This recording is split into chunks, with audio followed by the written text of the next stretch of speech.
Hey guys, tonight we're diving deep, way deeper than your average bedtime story, into the shadowy roots of creatures that haunt our nightmares. Forget foggy Transylvanian castles for now, we're rewinding time over 4,000 years, landing smack in the middle of a landscape baked by a relentless sun and watered by muddy, unpredictable rivers. Welcome to Sumer, the world's first known civilization, nestled between the Tigris and Euphrates.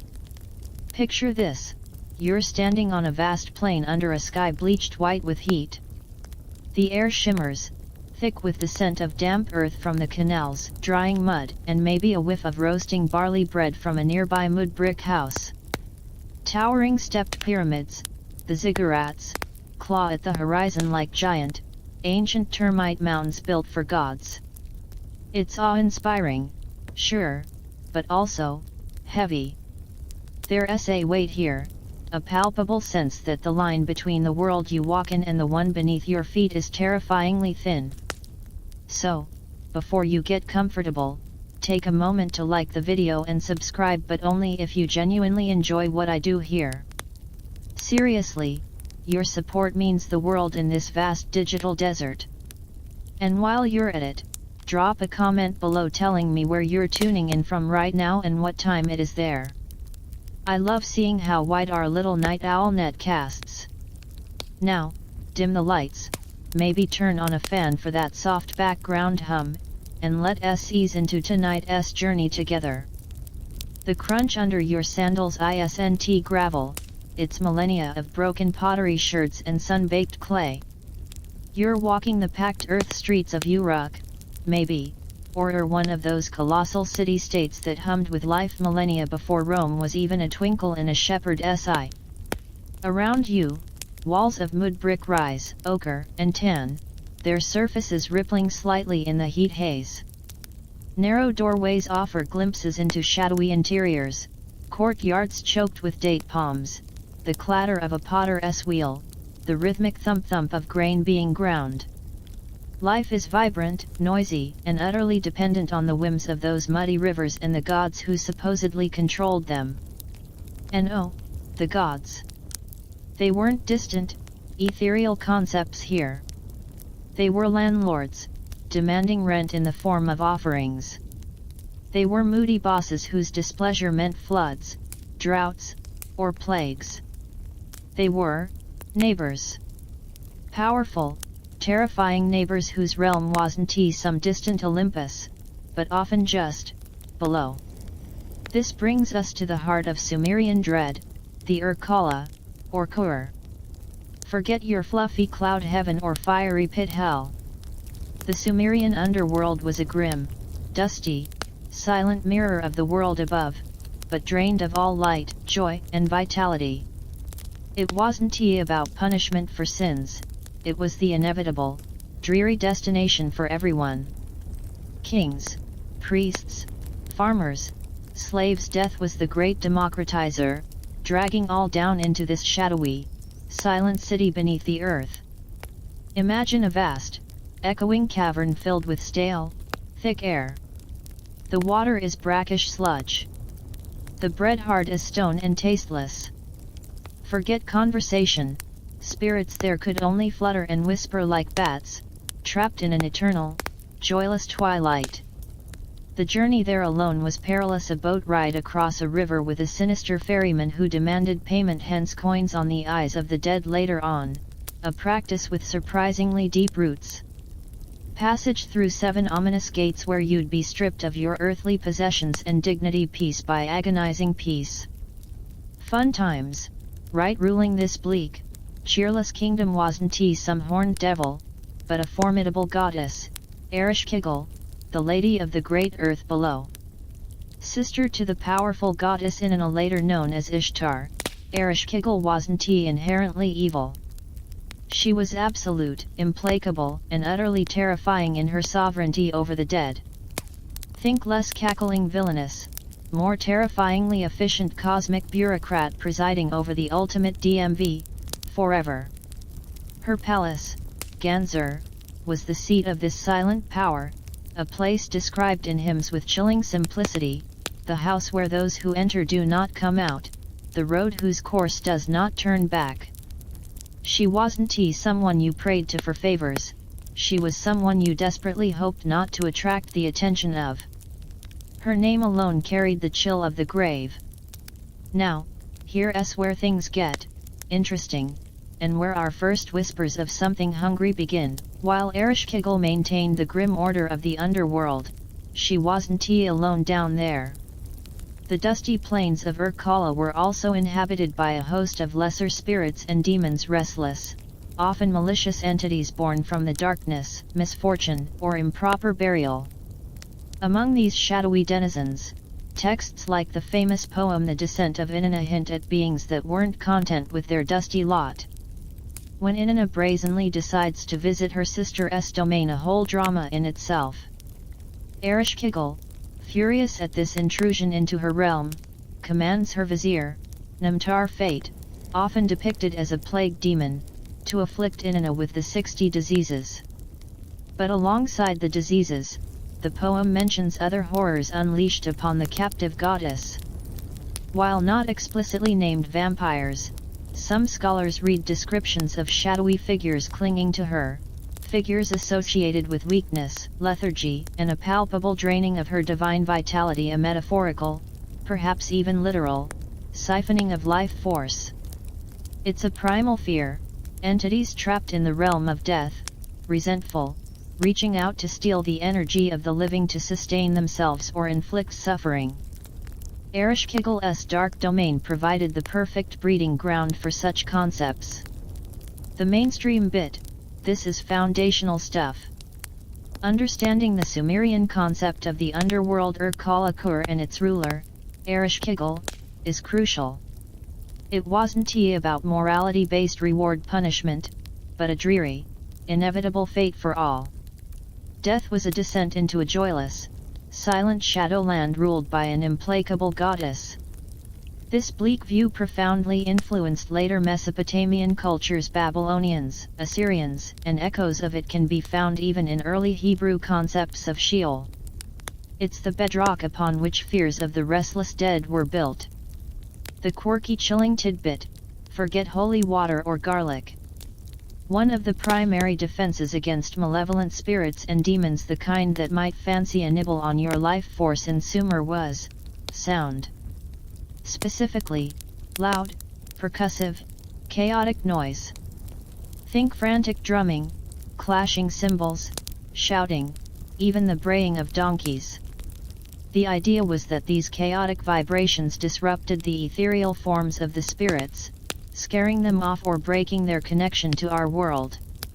So next time you feel a chill down your spine, maybe just bang some pots and pans. Ancient wisdom.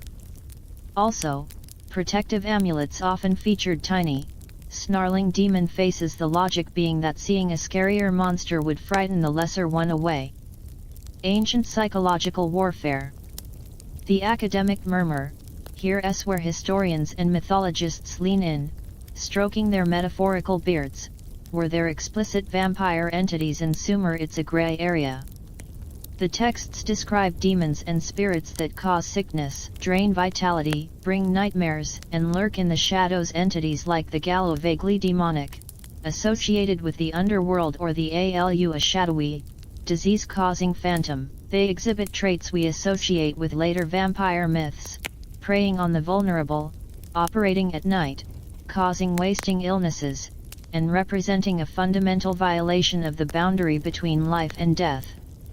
However, they weren't typically described as corporeal undead humans rising from graves to drink blood.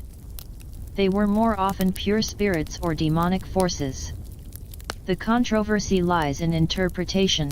Are these the direct ancestors of the vampire, or just components in a primordial soup of fear from which the vampire concept later crystallized? Did the idea of a spirit draining life essence gradually morph into the idea of a physical, blood-drinking revenant? The debate simmers quietly in academic journals. What's undeniable is that in the stifling heat of Sumer, amidst the mudbrick and the fear of the silent earth below, the idea of something hungry lurking in the shadows, coveting the very spark of life, took its first, chilling form. That primal fear, born in the dust of the world's first cities, would echo down the millennia, waiting to be reshaped by the cultures that followed. You take a deep breath of the warm, dusty air, trying to shake the lingering chill of Urkala's description. The sun beats down, a stark contrast to the imagined gloom below. But as you watch a priest carefully inscribe prayers onto a damp clay tablet destined for a temple archive, you can't help but wonder what other terrors, what other desperate attempts to ward off the unseen drainers of life, were being recorded in the libraries of these ancient cities. The rivers flow, the city hums, but the fear of the dark, and what might hunger within it, is now a tangible thread in the tapestry of this land. And just north, along those same rivers, another empire is rising, the Akkadians. Their language is different, their ambitions vast, but they inherit the shadows of Sumer.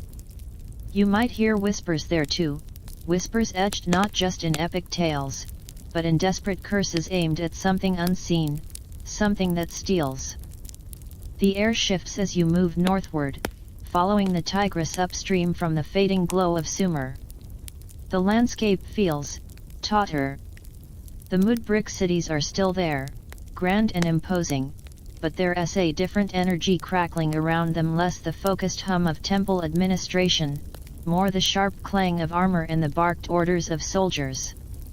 You're entering the age of Akkad, under the long shadow cast by the formidable Sargon the Great circa 2334–2279 BCE.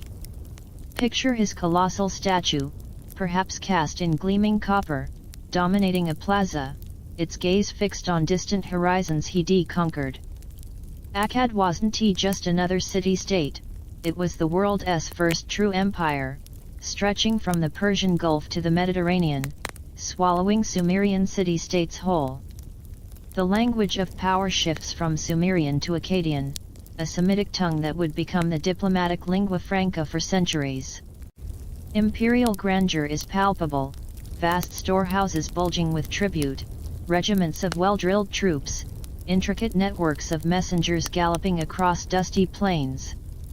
It's impressive, ambitious, and carries a distinct undercurrent of ruthless control and the deep-seated anxiety that comes with holding such sprawling, diverse lands together by sheer force of will. You find yourself not in a bustling market, but perhaps in a dimly lit chamber within the palace complex.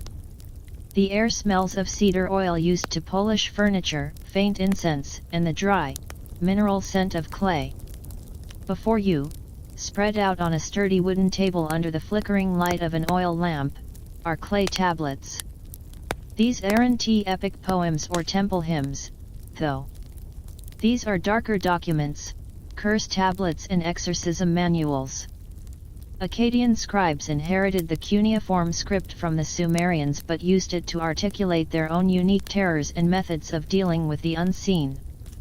The fear of malevolent spirits, demons, and dark magic wasn't just folklore here, it was a serious business, woven into the fabric of imperial life. Kings feared curses from deposed rivals or resentful conquered peoples. Merchants dreaded spells that might sink their ships or sour their deals. Ordinary people lived in fear of invisible entities blamed for everything from crop failure to a child's sudden fever. The empire might control vast territories, but the shadows between the lamplight felt perilously ungoverned. Your finger traces the wedge-shaped impressions on one particular tablet. It's a curse, meticulously inscribed, commissioned by someone powerful and deeply wronged or deeply paranoid. The target isn't a rival king, but something less tangible. The curse invokes gods of the underworld and terrifying demons, demanding they afflict the unseen enemy. Phrases leap out, chilling despite the dry, formal language of ritual. May his life force be cut off like thread. May his breath be seized like a bird in a net. May his strength be drained away like water into parched earth. And then, the kicker, a line that resonates with our theme, may he be afflicted with a hunger that cannot be satisfied by bread or water, a thirst that drives him to lick the dust like a dog. It's metaphorical, yes, It's describing a wasting illness, a social death, the utter annihilation of an enemy's vitality and standing. But the imagery is potent. It speaks of a fundamental draining, a consumption of the very essence of life. The curse doesn't just wish death, it wishes a lingering death, a state of profound, unquenchable depletion where the victim is reduced to a desperate, degraded creature, scraping sustenance from the lifeless earth itself. It's a conceptual cousin to the draining spirits of Sumer, now weaponized with Akkadian bureaucratic precision. The mainstream bit, the Akkadian Empire under Sargon and his successors, represents a seismic shift. It's the first experiment in large-scale imperial rule, imposing centralized control over diverse peoples through military might and administrative innovation like standardized weights and measures. This context is vital.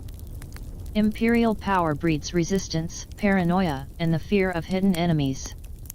Curses became a psychological weapon, a way to exert control over the uncontrollable, the malice of rivals, the caprice of spirits, the fear of decay and loss of power. The empire's vastness amplified anxieties about unseen threats, making protective and aggressive magic like these curse rituals a crucial part of the social and political landscape. Understanding this imperial pressure cooker helps explain the intensity and prevalence of these dark rituals. The quirky, chilling tidbit: how do you physically deliver a curse against an unseen spirit or a distant enemy? Enter the figurine. Alongside the inscribed curse tablets, practitioners would often craft small, crude clay or wax effigies representing the demonic force they wished to bind or the enemy they wished to afflict. These weren't detailed works of art, they were symbolic representations, often pierced with pins, bound with thread, or inscribed with the target's name. The truly unsettling part: archaeologists have found these figurines deliberately buried in specific, symbolically potent places, under thresholds, the vulnerable boundary between inside-outside, near graves tapping into underworld power, or in the foundations of buildings dooming the inhabitants forever. Imagine walking over your doorstep every day, unaware that beneath your feet lies a tiny, bound figure, radiating malice on your behalf, commissioned by someone who really didn't like you. Talk about passive-aggressive architecture. It's a tangible manifestation of the belief that words and symbols, combined with ritual action, could reach into the unseen world and manipulate its dangerous inhabitants. The academic murmur: so, does that curse about licking dust mean the Akkadians had literal vampires? Historians of ancient magic offer a nuanced perspective. They point out that the language is metaphorical and sympathetic magic. The curse aims to sympathetically create a state of wasting and insatiable craving in the victim. The key concept here is nu, a vital Akkadian word encompassing breath, life force, vigor, and even the soul. Demons and curses were believed capable of attacking and diminishing nu. The curse tablet doesn't describe a physical creature rising from a grave to drink blood. It describes a process of life force being actively stolen or drained away by supernatural means, leaving the victim a husk. The controversy lies in the interpretation of intent and effect. Was this conceptual draining purely metaphorical illness and social ruin, or did it reflect a deeper, more literal folk belief in entities that actively consumed life essence? Did the vivid imagery of unnatural hunger and thirst hint at subconscious fears that later cultures would solidify into the blood-drinking revenant? The Akkadian evidence provides no smoking gun, no fanged demon explicitly described. But it powerfully demonstrates the fear of vital force being stolen, a fear articulated with chilling specificity and embedded within the anxieties of the world's first empire. It shows the concept evolving from Sumerian underworld dread into a more active, targeted form of supernatural predation. The oil lamp sputters, casting long, dancing shadows that seem to momentarily coalesce into unsettling shapes near the chamber's corners. You carefully set the heavy curse tablet down, the cool clay a stark contrast to the unsettling words burned into its surface. The sheer malice contained within it, the meticulous invocation of forces designed to wither and consume, leaves a residue in the air thicker than incense smoke.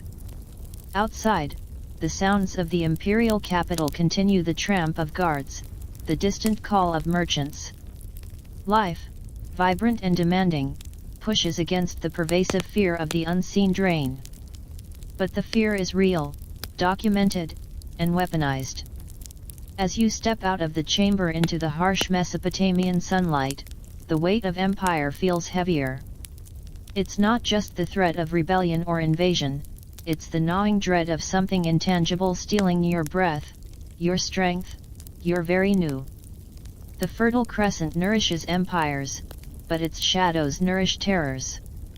And far to the southwest, along the life-giving ribbon of another, mightier river, another civilization is grappling with the power and peril of blood, not metaphorically, but as the very stuff of life, magic, and terrifying divine wrath. Your path leads towards the Nile, where the sun god reigns, and a lioness goddess thirsts.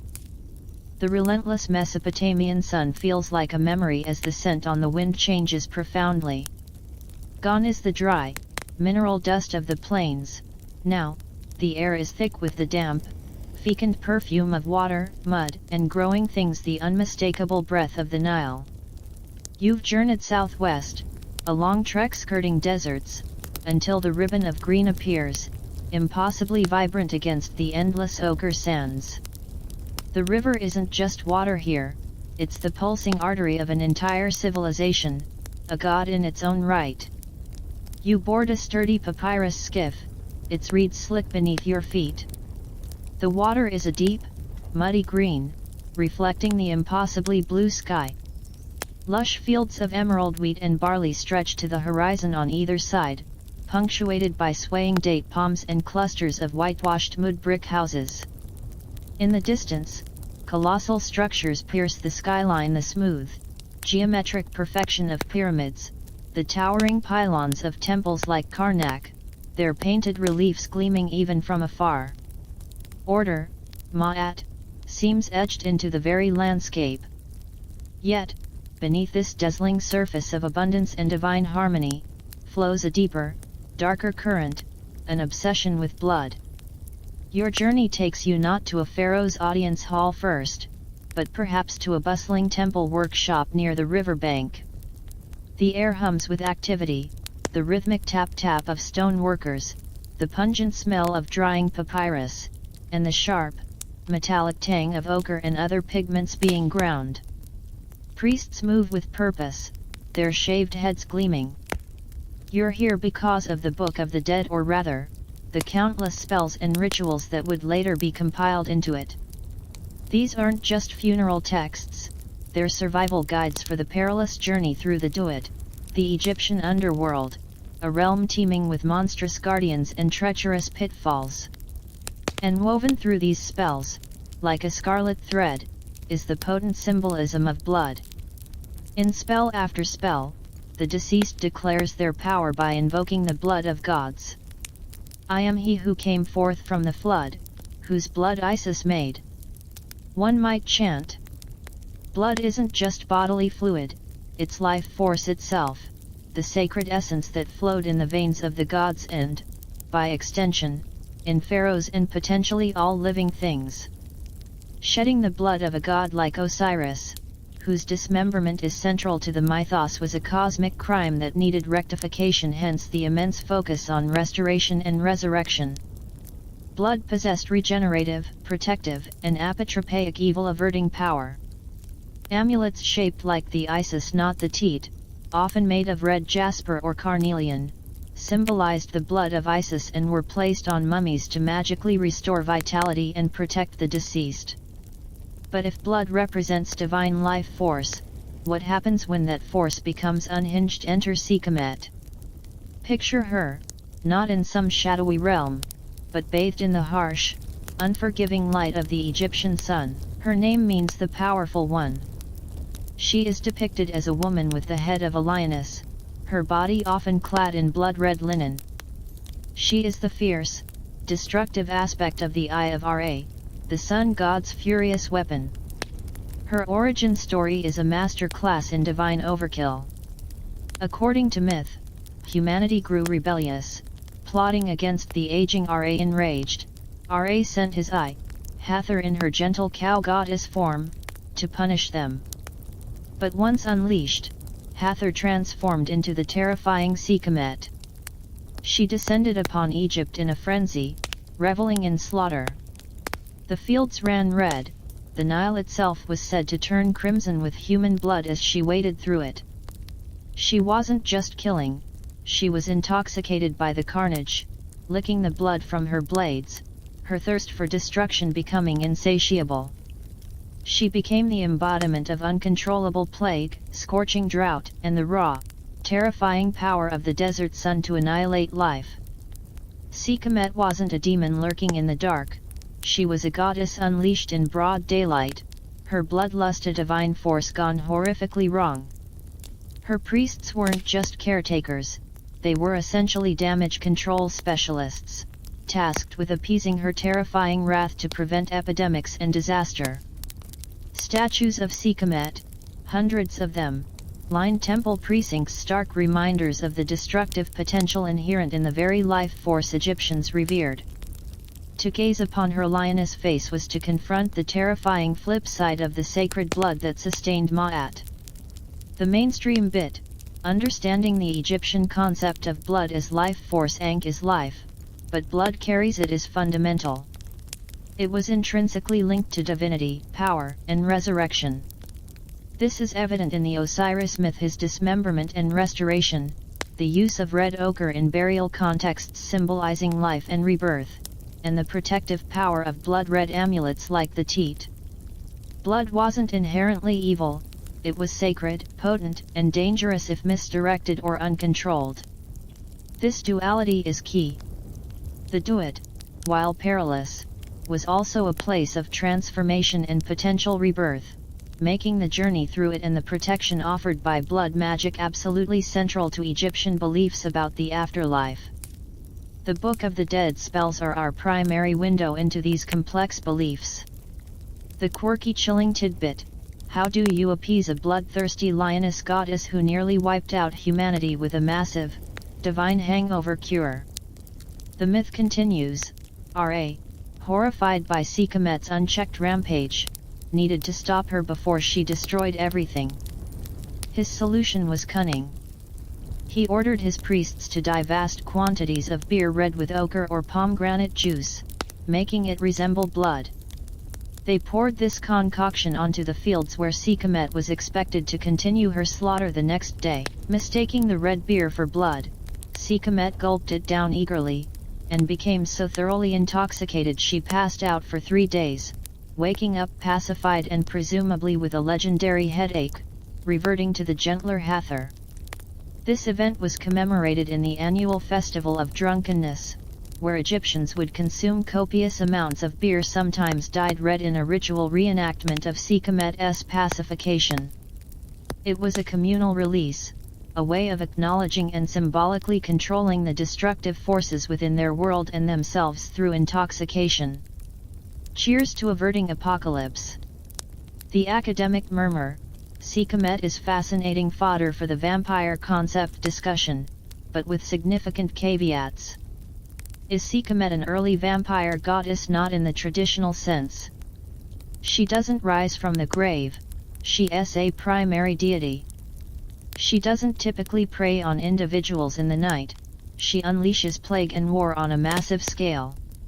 Her consumption of blood is symbolic of her destructive rampage, not a method of sustaining her own existence. However, scholars point to potent thematic resonances. She embodies the terrifying potential of bloodlust detached from reason or control. She represents a cosmic force that consumes life en masse, draining the vitality of the land through plague and drought. The sheer visceral horror of her myth, the wading through blood, the licking of blades, taps into primal fears about the violation and consumption of life essence. The controversy lies in how directly we connect her to later vampire myths. Is she a prototype? Probably not. But is she a powerful cultural expression of the dangers inherent in the very substance blood life force that later vampire myths would fixate upon absolutely? She represents the chaotic, destructive aspect of the life force Egyptians otherwise revered, a stark reminder that the power in blood could create or annihilate. Her story shows how the concept of blood as sacred and powerful could twist into something terrifying when unleashed without restraint.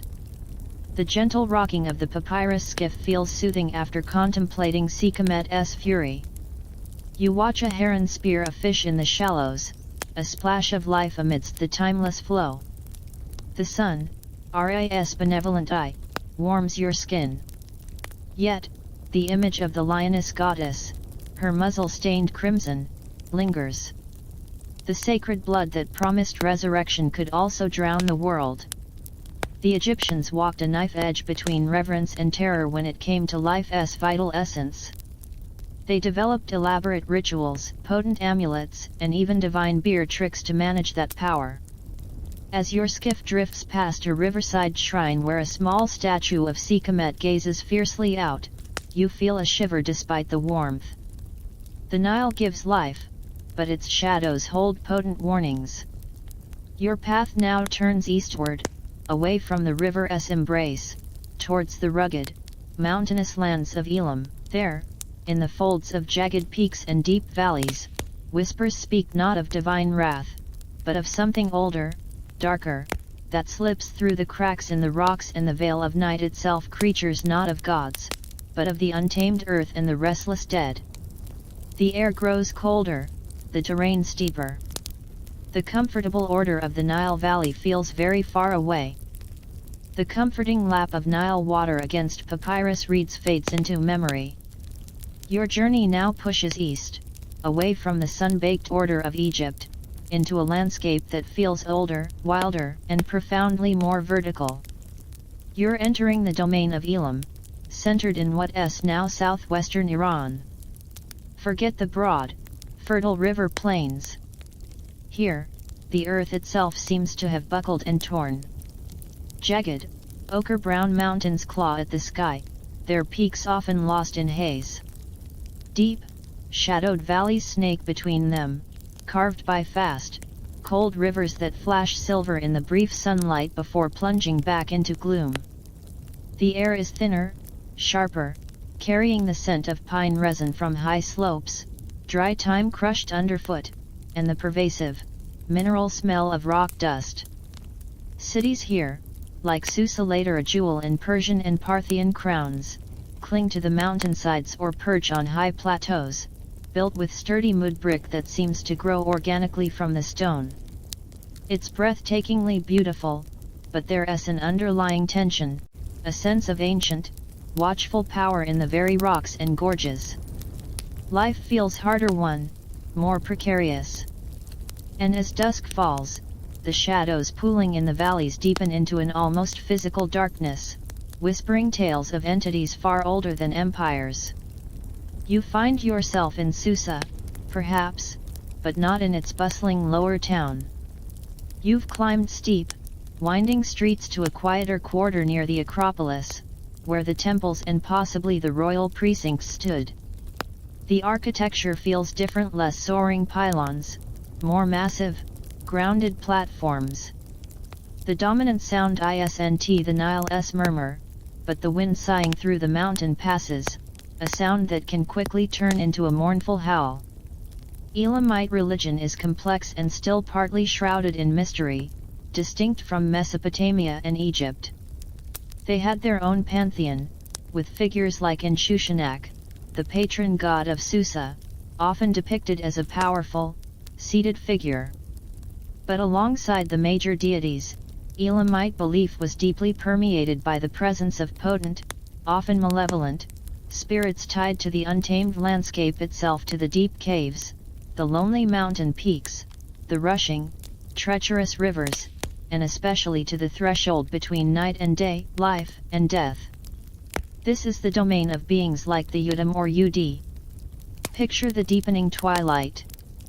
The last crimson streaks of sunset bleed out over the western peaks, swallowed by the advancing blue-black of night. The wind picks up, whistling eerily around the corners of mud brick houses.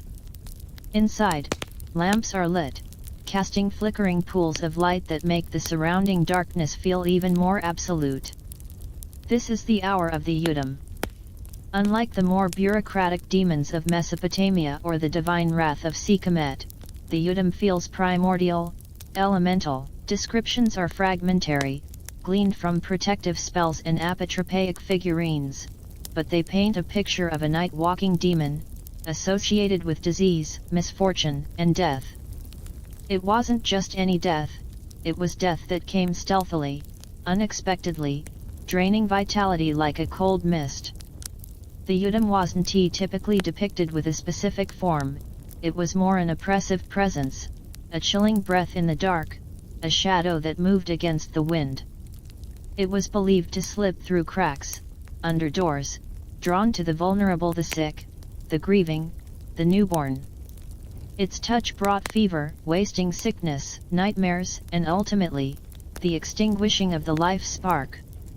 It was the embodiment of the unseen dangers lurking in the liminal spaces of the Elamite world, the mountain pass at dusk, the dark corner of a room, the moment between wakefulness and sleep.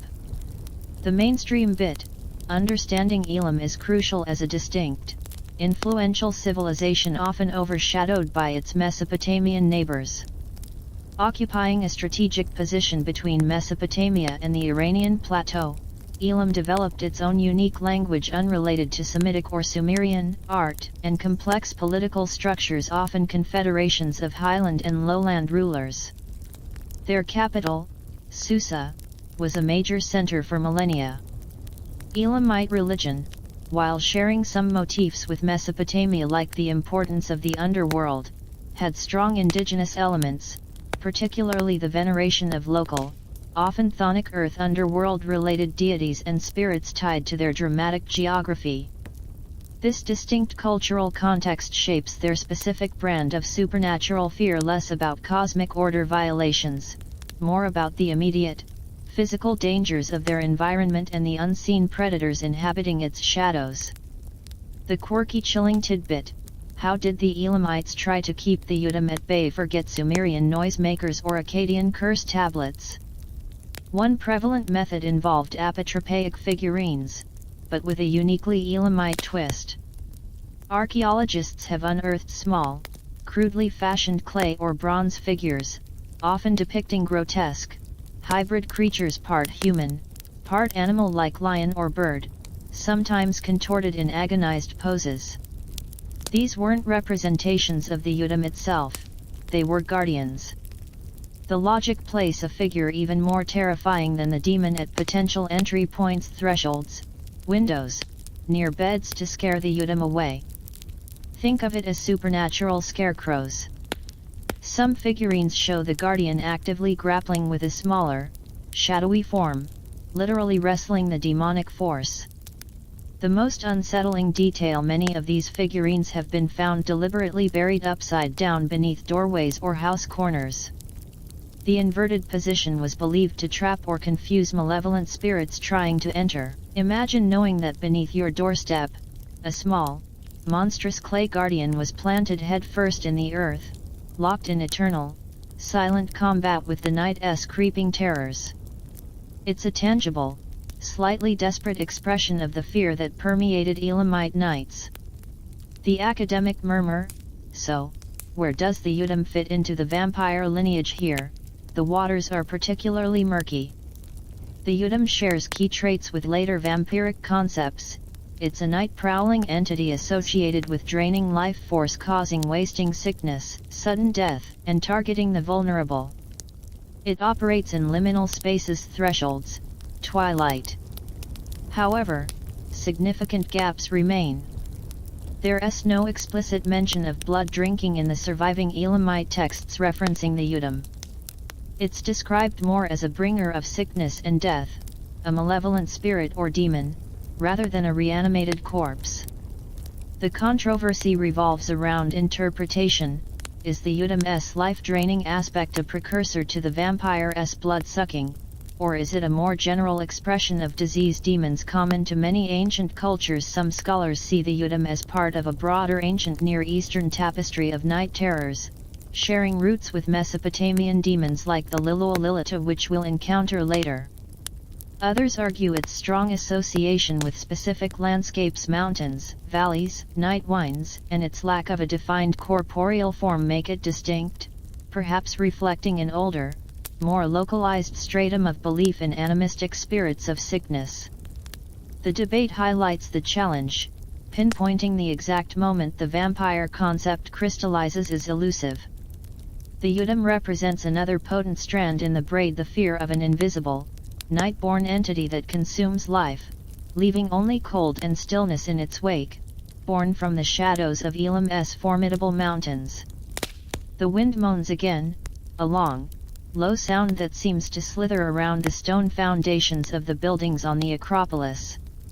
You pull your cloak tighter, the mountain air suddenly biting. Looking down into the deepening gloom of the valleys below, the scattered lights of the lower town seem fragile, tiny sparks defiant against an immense, ancient darkness. The clay guardian figurine you might have seen earlier feels less like a quaint artifact and more like a desperate plea etched in earth. The Udam's presence is felt, not seen, a chill that isn't just from the altitude. It's a reminder that in these high places, between the crushing weight of rock and the vast emptiness of the night sky, ancient fears took root, fears of something formless yet hungry that moved with the darkness. As you descend from the heights of Susa, the air thickens, grows warmer, dustier. The jagged peaks recede behind you. Ahead lies the great alluvial plain, the domain of the Babylonians. Their ziggurats reach for the heavens, their scholars chart the stars, but beneath the veneer of celestial order, they too wrestle with terrors of the night. Their weapon of choice against the life drainers, not monstrous guardians, but something surprisingly edible. Get ready for clay cookies and cosmic bureaucracy. The sharp mountain air of Elam softens, replaced by the familiar, warm embrace of the Mesopotamian plain. Dust coats your sandals again, thick and fine. The Tigris and Euphrates sprawl before you, their sluggish, life-giving waters carving through the endless flatness. You've arrived in Babylon at the height of its splendor, perhaps under the reign of Hammurabi himself c. 1792–1750 BCE, or maybe centuries later under the Kassites. The city is a marvel. Towering above everything is the Atmenenki, the great ziggurat dedicated to Marduk, Babylon's patron god, a true Tower of Babel reaching towards the heavens, its baked brick facade gleaming in the sun. Canals crisscross the city like veins, feeding lush gardens and carrying bustling traffic on reed boats. The famous Ishtar Gate, adorned with glazed blue bricks and snarling dragons Mushasu, guards a grand processional way. The air thrums with commerce, scholarship, and profound cosmic order. Babylonian priests were master astronomers, charting the stars and planets with meticulous precision, believing the heavens directly influenced earthly affairs. Order, Kittu, and divine justice were paramount. Hammurabi's famous law code, carved onto a towering diorite stele, proclaimed it. Yet, beneath this celestial harmony and codified law, the Babylonians knew the night held terrors that star charts couldn't predict. Their sophisticated minds developed sophisticated defenses, not just against human crime, but against supernatural predators. And their weapon of choice against one particularly infamous life drainer surprisingly edible. You're not in a palace or temple library now, but perhaps in the dim, cluttered workshop of an Ipu. Think of him not as a witch doctor, but as a highly trained specialist, a combination of doctor, priest, and exorcist. His walls are lined with shelves holding clay jars of herbs, minerals, and stranger ingredients. Tablets filled with cuneiform medical diagnoses and incantations are stacked neatly. The air smells of dried herbs, cedar resin, and the faint, earthy scent of wet clay. The IPA was the front-line defense against illnesses believed to be caused not by germs, but by demons and angry gods. And among the most feared of these supernatural malefactors was Lamishto. Forget the shadowy, formless Udam. Lamishto is a demoness described in vivid, horrifying detail. Picture her, often depicted as a hybrid monstrosity. She has the head of a roaring lioness, jaws agape, but the body of a scrawny, hairy woman. Donkey ears prick upwards. Long, sharp talons tip her fingers and toes. She is frequently shown suckling a dog and a pig at her pendulous breasts while griping snakes in each hand. Her preferred mode of transport riding a donkey backwards through the night. She is the quintessential baby snatcher, mother's nightmare. Lamishto wasn't just associated with infant mortality, difficult childbirth, and fevers, she was blamed directly for them. Texts describe her creeping into houses, especially during the vulnerable days after birth, to steal newborns or suck the life from them, leaving them wasting and dead. She caused miscarriages, plagued pregnant women with terrifying dreams, and brought debilitating fevers.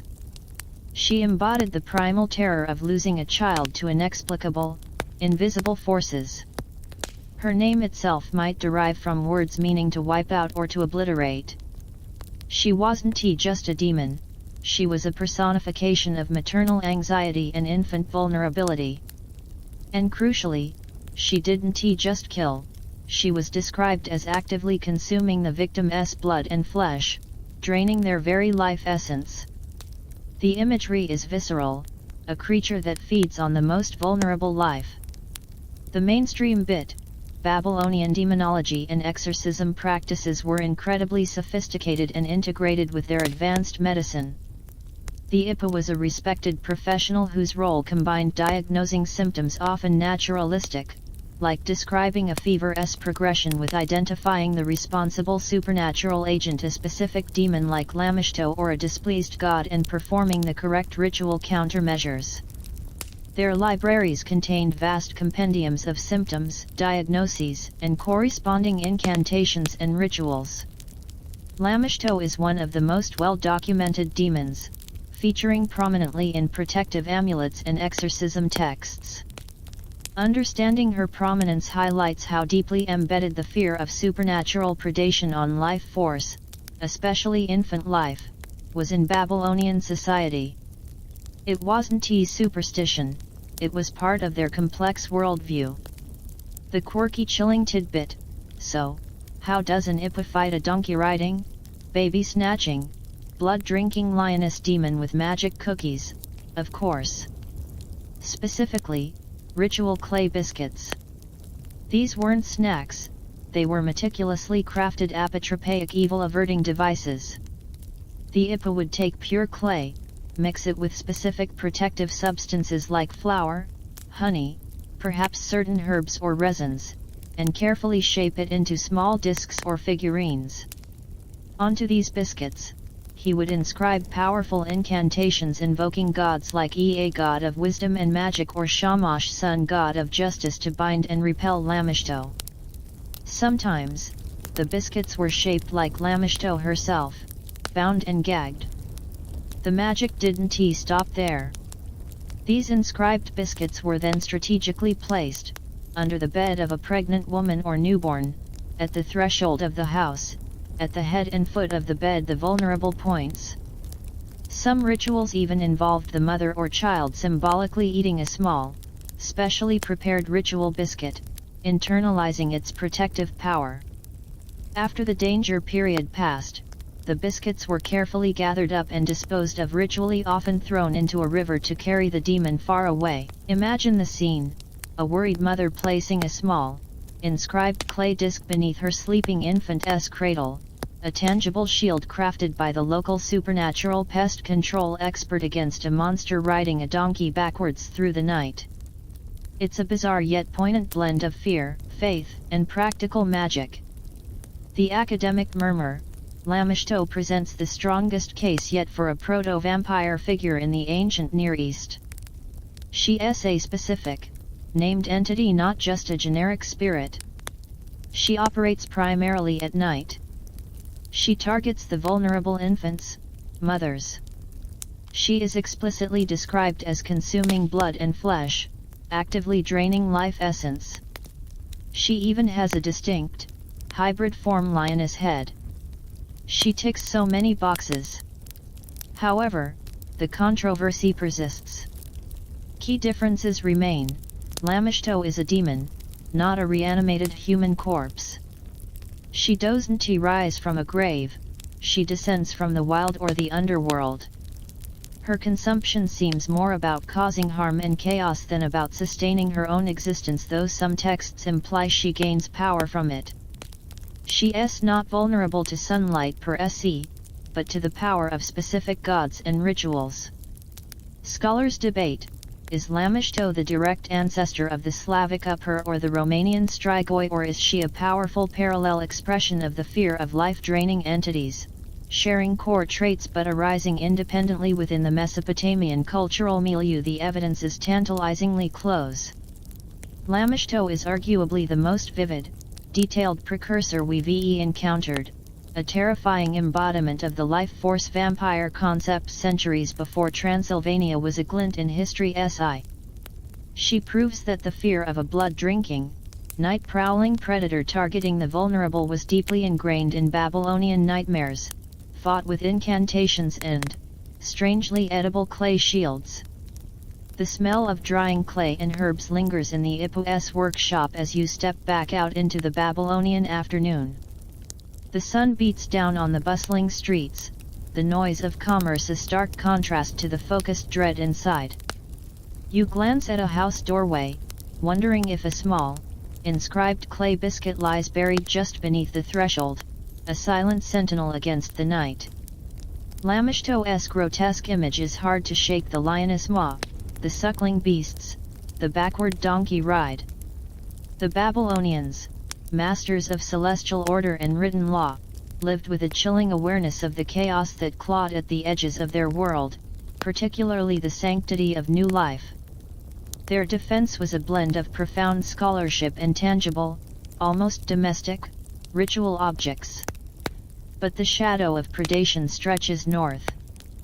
Following the Tigris upstream, the landscape subtly shifts. The cities grow more imposing, the walls thicker, the gates more heavily guarded.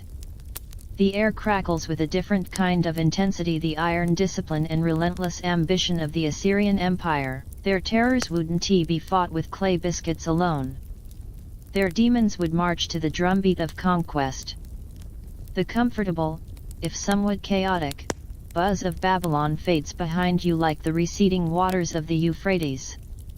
The air grows drier, sharper, carrying a new tang: the unmistakable scent of iron, sweat, and something else, a pervasive, almost metallic tension. You're entering the heartland of the Assyrian Empire at its zenith, perhaps during the reign of Ashur-bani-pal 668–627 BCE, the scholar king whose vast library at Nineveh would preserve so much Mesopotamian knowledge, including the terrors we've been exploring. But Nineveh isn't just a library city. It's the nerve center of a military machine unlike anything the world had seen.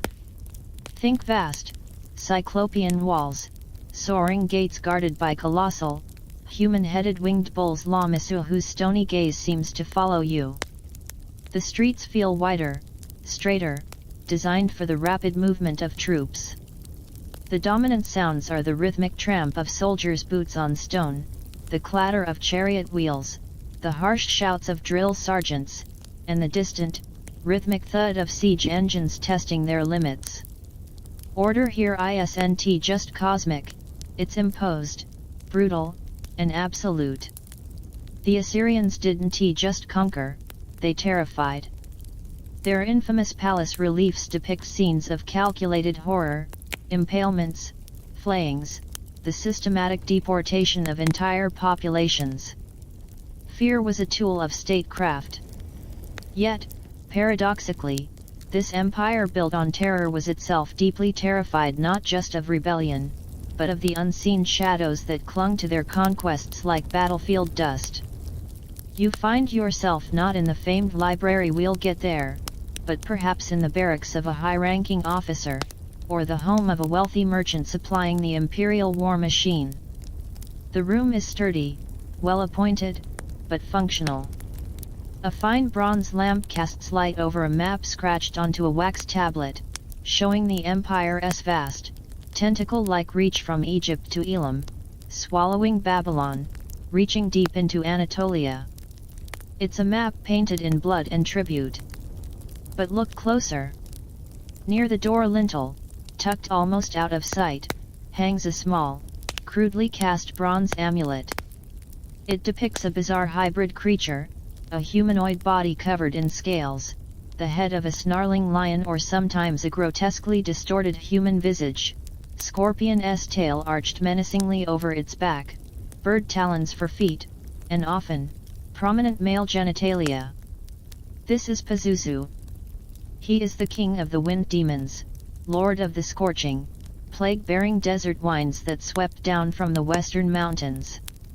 His very image was meant to evoke terror. His gaping maw, often shown in a silent roar, was believed to swallow other evil forces. Pazuzu wasn't benevolent, he was a destructive force of nature given demonic form. But in the Assyrian worldview, terrifying power could be harnessed. Here's the twist: Pazuzu, the embodiment of pestilential wind and fever, became one of the most popular protective amulets in Assyria, especially against Lamishto. Remember the baby-snatching demoness from Babylon? The Assyrians, inheriting Babylonian culture and its demons wholesale through conquest, adopted a profound fear of her. But their solution wasn't just clay biscuits. They invoked a bigger, badder terror, Pazuzu. Amulets and plagues show Pazuzu confronting Lamishto, often physically overpowering her, his taloned feet planted on her prone form, his scorpion tail poised to strike. The logic was brutally Assyrian: fight terror with greater terror. Invoke the king of the wind demons, the force that brought debilitating fevers and parching drought, to scare off or subdue the demoness who preyed on infants. It was supernatural shock and awe. An amulet of Pazuzu, worn by a pregnant woman or hung near a cradle, wasn't a plea for Pazuzu's mercy, it was a declaration that this household was under the protection of the most terrifying entity imaginable. Keep your clay biscuits. Assyria deployed the demonic equivalent of a siege tower against the night's predators. The mainstream bit: understanding the Assyrian Empire is key. They perfected the art of imperial terror as governance. Their military innovations, iron weapons, sophisticated siege tactics, psychological warfare, administrative efficiency using Aramaic as a lingua franca alongside Akkadian, and ruthless deportation policies reshaped the Near East. Their capital, Nineveh, was a marvel, and Ashurbanipal's library preserved countless cuneiform texts, including crucial medical, magical, and literary works that give us unparalleled insight into Mesopotamian beliefs. This context, a hypermilitarized, expansionist society saturated in calculated violence, profoundly shaped their approach to the supernatural. They didn't just fear demons, they sought to dominate them, using the same logic of overwhelming force they applied to human enemies. Pazuzu's repurposing as a protector epitomizes this mindset. The quirky, chilling tidbit: beyond the famous Pazuzu amulets, Assyrian defenses against the supernatural life drainers took a uniquely bureaucratic turn. Excavations, particularly at sites like the Assyrian provincial capital of Tel Halaf, ancient Guzana, have revealed fascinating artifacts: small clay tablets or cylinders, not inscribed with curses or incantations against specific demons, but with legal contracts. These weren't contracts between people, but between humans and demons. Seriously. The text would typically state something like, "In the name of the great gods Ashur and Ishtar, This agreement is made between name of human and the evil spirit demon causing his illness. The demon agrees to cease afflicting the human with specific symptoms, wasting, fever, nightmares, and in return, the human offers a substitute, a clay figurine representing the demon, clothed and equipped with miniature weapons and tools, along with offerings of food and drink, deposited at a crossroads or desolate place. It was a binding supernatural settlement, mediated by the gods, where the demon got a symbolic replacement victim and sustenance, freeing the actual human. Imagine being so terrified, and so enmeshed in a culture of contracts and treaties, that you drew up legal paperwork for the entity draining your life force. It's a bizarre blend of profound dread and very Assyrian administrative pragmatism. The academic murmur, Pazuzu's role raises intriguing questions for our vampire thread. Is Pazuzu an anti-vampire weapon in a way? Yes, but indirectly. He was deployed specifically against Lamishto, who exhibits strong proto-vampiric traits: blood drinking, life draining of the vulnerable. His use highlights how deeply the fear of such entities penetrated even this hyper-militarized society. However, Pazuzu himself is not a vampire figure. He is a demonic personification of natural disaster plague wind. The controversy lies in what this practice reveals about Assyrian perceptions. Does the harnessing of Pazuzu suggest a belief that all supernatural entities, even terrifying life drainers, could be controlled or bargained with through power divine or demonic and ritual? Does it reflect an imperial arrogance that extended even into the spirit world? Some scholars see it as a logical extension of Assyrian statecraft applying the principles of intimidation and contractual obligation universally. Others argue it shows the limits of their power. Even the mighty Assyrians couldn't eradicate the fear of Lamishto, only try to manage it with bigger guns or bigger demons. The debate underscores that fear of life-draining entities persisted even in history's most formidable military state, forcing them to innovate in the realm of supernatural defense, creating amulets that were paradoxically terrifying shields. The distant blare of a bronze trumpet signals the changing of the guard. The lamplight glints off the Pazuzu amulet by the door, casting a distorted, leering shadow on the wall. Outside, the disciplined rhythm of the empire continues. Yet, the air in the room feels charged, not just with the tension of conquest, but with the echoes of bargains struck in the dark with invisible, hungry powers. The Assyrians sought to dominate everything, seen and unseen, with terror and treaties. But empires fracture. As you leave the sturdy confines of the Assyrian dwelling, the scent of dust and iron fades slightly. You head west, towards the Levantine coast, where the mountains meet the Mediterranean Sea. There, in the land of Canaan, amidst vineyards and cedar forests, different gods ruled the storms, and the dead were feared not just for their silence, but for the unsettling possibility that they might not stay quiet in their graves. The air grows saltier, the rhythm softer, but the shadows hold their own ancient whispers. The harsh clangor of Assyrian barracks fades, replaced by a softer, more rhythmic sound, the gentle susurration of waves caressing a sun-warmed shore. The air you breathe is transformed thick with the scent of damp earth, crushed grapes, cedar resin, and the unmistakable tang of salt. You've reached the Levantine coast, the land of Canaan, a vibrant patchwork of city-states nestled between the sea and the rugged highlands. Think terraced vineyards cascading down hillsides towards the azure Mediterranean, groves of ancient, fragrant olive trees, bustling port towns like Ugarit or Tyre, their quaysides piled with amphorae of wine, oil, and the precious purple dye extracted from murex snails. The architecture feels different here, more stone than mud brick, houses clustered closely, their flat roofs providing cool evening gathering spaces.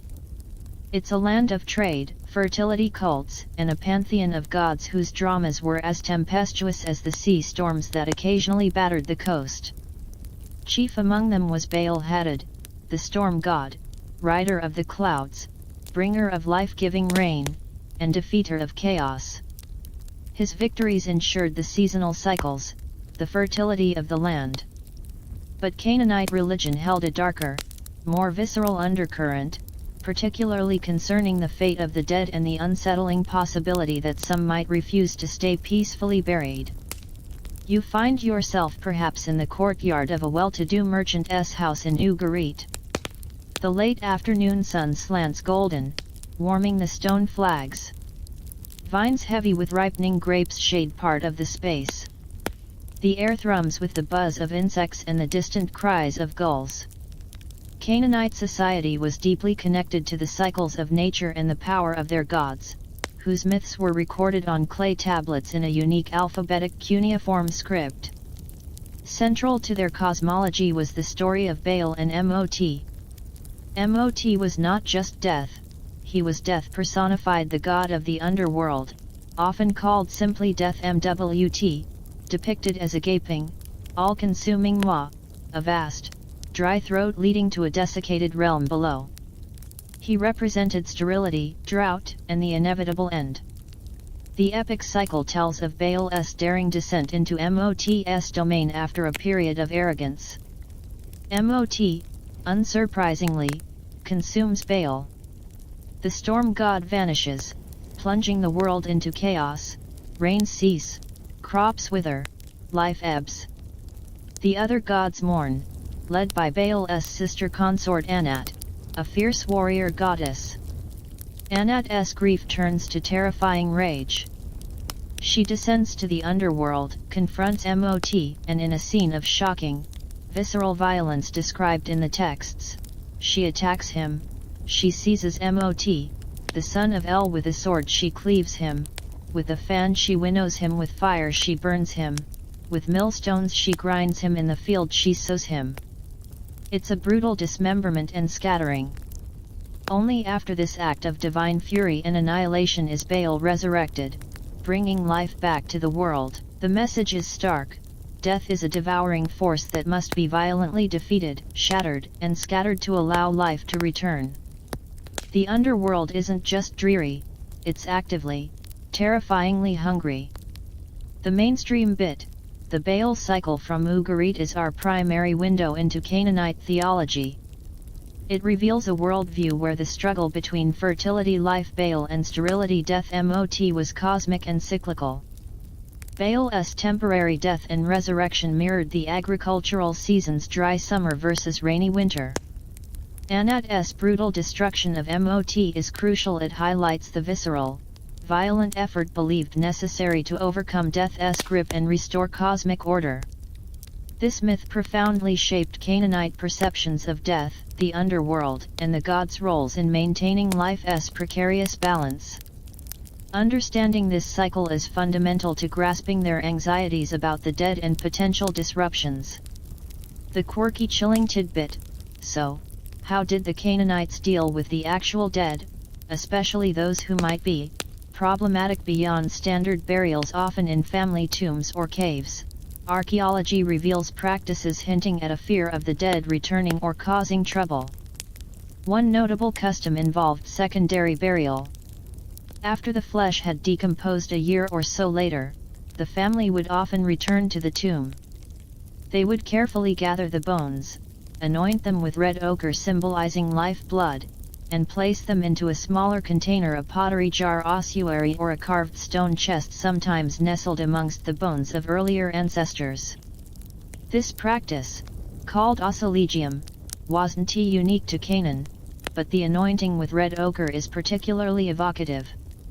Was it a final act of reverence, feeding the ancestors' symbolic life force, or was it a form of apotropaic magic, appeasing the potentially restless spirit, marking the bones with the illusion of life to prevent the corpse from seeking it elsewhere? Imagine the scene: the dim, earthy-smelling tomb, the gathered family carefully handling the clean, white bones, meticulously painting them with a paste of vibrant red earth before placing them in their final resting place among the generations.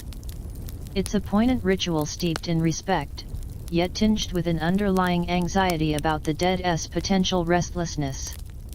Were they trying to convince the bones they were still vital? The academic murmur: This brings us to the Canaanite Repum or Rapi Uma, mentioned in texts like the Ugaritic legend of Kiret and the Rephaim texts. The Repum are complex. Sometimes they seem to be revered deified ancestors or heroic shades, invoked for blessings or oracles, dwelling in a special, perhaps less grim, part of the underworld. Other times, the term seems associated with chthonic deities or powerful underworld beings. But there's a darker thread. Some fragmentary texts and later cultural echoes like the Hebrew Rephaim as mighty, often feared beings of the past, or ghosts suggest the Repum could also be perceived as potentially dangerous, restless dead. The controversy rages: were the Repum primarily benevolent ancestral spirits, or did the concept include entities feared for returning to drain the vitality of the living? Did the violent imagery of MOTS consumption and Anat's dismemberment translate into folk beliefs about corpses that refused to decay properly or were improperly buried becoming dangerous? The evidence is ambiguous. No text explicitly describes a blood-drinking Repum rising from a grave. However, the fear is palpable in practices like the secondary burial with red ochre, a tangible attempt to manage the transition of the dead and perhaps pacify any latent hunger for the life they left behind. The Canaanites lived with the constant shadow of MOTS devouring Ma. It's logical that this primal fear of consumption by death could manifest in anxieties about the dead themselves becoming agents of that consumption. Did they fear their revered ancestors could, under certain circumstances, become something hungrier? The debate continues, fueled by fragments of text and the silent testimony of ochre-stained bones in clay jars. The sun dips towards the Mediterranean, painting the sky in streaks of orange and purple over the wine-dark sea. The scent of grilling fish wafts from a nearby house. Life continues, vibrant and deeply connected to the land and sea. Yet, as you look towards the hills where the family tombs are often carved, the image of those red ochre bones lingers. The victory over MOT was temporary, cyclical. Death's hunger was an ever-present reality. The Canaanites celebrated Baal's life-giving storms, but they also understood the terrifying, consuming power of the earth below. Their rituals for the dead walked a fine line between reverence and a quiet, profound unease. As the stars begin to pierce the twilight, your gaze is drawn to the flickering lights of ships anchored in the harbor. The Phoenicians, heirs to the Canaanite coast, are master sailors. Their vessels will carry them, and their stories, far across the whispering waves. What terrors might sailors, adrift on the boundless, star-strewn darkness of the open sea, whisper about when the wind dies and the only sound is the creak of the hull? The night holds different hungers over the deep water. Time to weigh anchor. The scent of crushed grapes and sun-warmed stone fades, replaced by the sharp, exhilarating tang of salt spray and sun-bleached wood. You're no longer on solid ground. Beneath your feet, the deck of a sleek Phoenician gallows merchant ship rolls gently with the swell of the great green the Mediterranean. The rhythmic creak of cedar timbers and hemp rigging is your new soundtrack. Above, the vast, impossibly blue sky meets the shimmering turquoise sea at a horizon that seems to stretch forever. Around you, sailors move with practiced efficiency, their skin tanned deep bronze, eyes perpetually scanning the water and sky. These are the Phoenicians, heirs to the Canaanite coast, masters of the deep. From their powerhouse ports like Tyre, Sidon, and Byblos, their ships, laden with purple dye, Lebanese cedar, fine glassware, and wine, venture farther than any before them to the tin mines of Cornwall, the amber coasts of the Baltic, the Pillars of Hercules, and beyond. They navigate by the sun by day and the cold, distant pinpricks of stars by night, guided by celestial lore passed down through generations. It's a life of breathtaking freedom, daring, and unparalleled connection to the vast, beautiful, and utterly indifferent sea. Yet, when the sun dips below the waves, painting the sky in fiery hues before surrendering to the velvet blackness, a different kind of awareness settles over the ship. The boundless expanse transforms. The sea, life-giving highway by day, becomes an immense, dark mirror reflecting only the abyss above and the unimaginable depths below. And in that profound, star-strewn isolation, the whispers begin, whispers of those who never made it home. Your berth is likely near the stern, perhaps sharing cramped quarters with the ship's scribe or a junior merchant. The air below decks is thick with the smells of tarred rope, damp wool, cured fish, sour wine, and unwashed humanity. A single oil lamp swings erratically with the ship's motion, casting long, dancing shadows that make the stacked amphories seem like lurking figures. The Phoenicians carried their Canaanite heritage with them, including their gods. Baal Hammon, often associated with storms and the sky, and Astarte, goddess of fertility, war, and the evening star, were invoked for protection. But the sea demanded its own respect. Sailors, perhaps more than any other ancient people, lived intimately with the concept of the unquiet dead. Death at sea was terrifyingly common. Storms could swallow ships whole, piracy was a constant threat, illness could sweep through the close confines. And death at sea meant no proper burial. No tomb. No family rituals. No comforting layer of earth.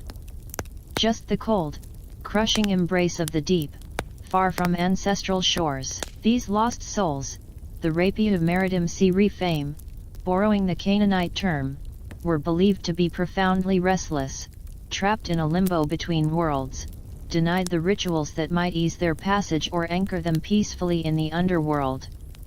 They weren't inherently evil, but they were lost, desperate, and potentially envious of the living who still breathed the salt air and felt the sun on their faces. Imagine the night watch. You're alone on deck, wrapped in a rough wool cloak against the chill sea air. The only sounds are the endless sigh of waves against the hull, the groan of the mast, the flutter of the sail. Above, the Milky Way spills across the heavens, a river of cold light. Below, the black water glimmers faintly with phosphorescence. It's a scene of breathtaking beauty that quickly turns oppressive in its solitude. This is when you might feel them. Not see them, not clearly.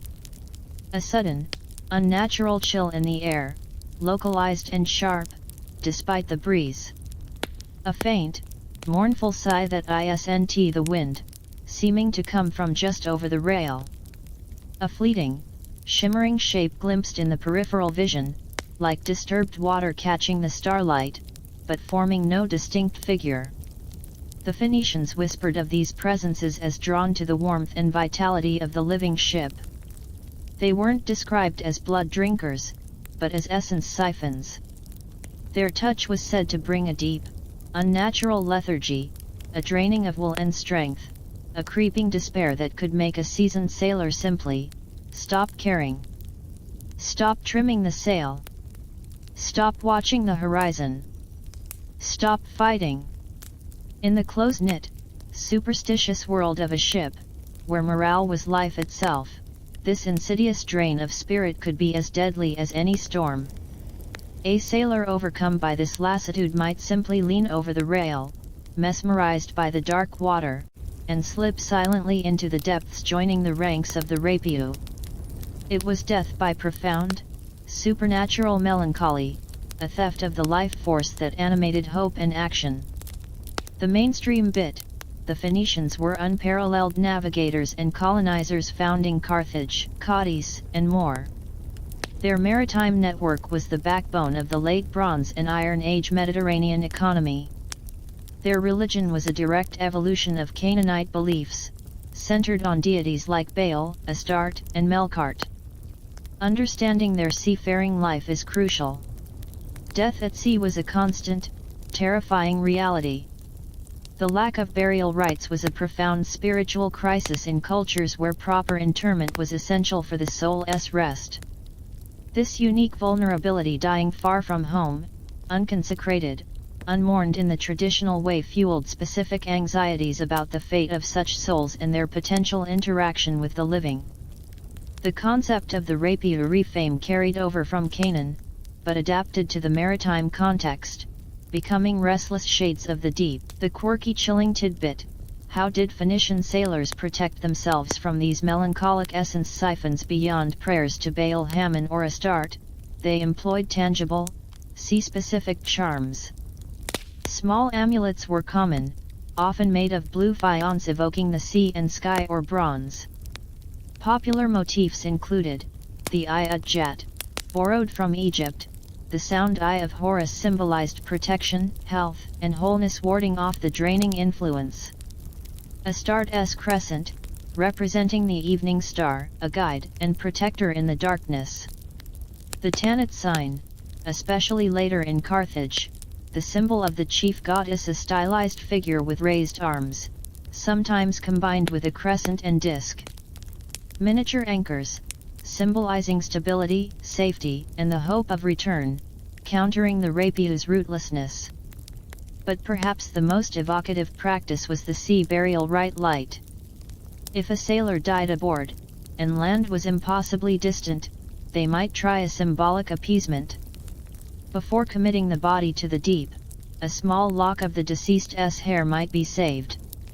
Later, upon reaching port, this hair would be mixed with red ochre echoing the Canaanite bone anointing and perhaps grain, then buried in a tiny pot near the shore or even just tossed into the surf near the home port. It was a desperate attempt to give the lost soul a symbolic tether to land, a fragment of ritual, hoping to calm its restlessness and prevent it from joining the ranks of the envious, draining rapier haunting the shipping lanes. A tiny gesture against the immense, hungry sea. The academic murmur: the Phoenician sea rapier present a unique variation on our theme. Are they proto-vampires? They share key elements: operating at night, draining vitality, causing lethargy, despair, death, targeting the vulnerable isolated sailors, and existing in a liminal space, the open sea, neither land nor underworld. However, significant differences exist. They are spirits of the drowned, not reanimated corpses. They siphon essence or spirit, not necessarily blood. Their motivation is framed more as envy, loneliness, and lack of rest than predatory hunger. The controversy centers on interpretation. Is the life-draining aspect of the sea rapier a direct precursor to the energy-draining vampires of later folklore, or is it a culturally specific manifestation of maritime grief and survivor's guilt projected onto the lost dead? Some scholars see it as a powerful metaphor for the psychological toll of seafaring, the isolation and constant proximity to death breeding a kind of supernatural depression. Others argue the descriptions of localized chills and feelings of being drained are too specific, reflecting genuine folk beliefs in entities that actively consumed the spark of life out of envy. Regardless, the sea rapier embody the ancient world's profound fear of the unrest dead, particularly those denied Earth's embrace, and their perceived ability to envy and diminish the living's vitality from the cold, dark margins of the world. They prove that the fear of life force theft could adapt to the unique terrors of the deep blue sea. The ship rides a gentle swell. Above, the stars wheel in their ancient paths. The sailor on watch shivers, pulling his cloak tighter, his eyes darting nervously towards the unnaturally still patch of water off the starboard bow. The vastness presses in. The Phoenician mastery of the sea was undeniable, but it was a mastery haunted by the whispers of those swallowed by its depths, forever adrift, forever cold, forever reaching for the warmth they'd lost. As the first pale streaks of dawn lighten the eastern horizon, the oppressive weight of the night lifts, but the memory of the watch's chill lingers. The ship sails on, leaving the deep waters behind, aiming for the coastline once more. But not the familiar Canaanite shores. Your journey turns south, following the coast towards a different landscape of rolling hills and arid valleys, the land that will become Israel. There, around campfires and in growing settlements, stories are told of a different kind of night terror, one not born of the sea's depths, but emerging from the primal desert wastes and the ruins of ancient cities. Her name is whispered with dread, Lilith. She doesn't bring melancholy, she brings a sharper, more predatory hunger. Time to leave the sighing waves and step onto drier, but no less haunted, ground. The rhythmic sigh of the waves and the creak of cedar timbers fade into memory, replaced by a different sound: the dry rustle of thorn bushes and the mournful whistle of wind through rocky gorges. The salt-laden air thins, becoming sharper, dustier. You've left the Phoenician coast and ventured inland, into the rugged hills and arid valleys that will become the heartland of Israel. The landscape feels ancient, weathered, edged by time and the tread of generations. Scattered olive groves cling to terraced slopes, flocks of sheep and goats graze under the watchful eyes of shepherds, and small settlements cluster around springs, their stone houses blending into the rocky earth. It's a land of prophets and patriarchs, of covenant and law, but also of profound, elemental fears born in the vast, empty spaces between settlements: the deserts, the ruins, and the deep, watchful night. Around campfires, beneath the immense, star-strewn sky, stories are told not of melancholy sea spirits, but of a predator far more ancient and deliberately malicious. Her name is whispered, Lilith. Picture the scene: dusk settling over a small village. The last embers of the sun glow crimson on the western hills.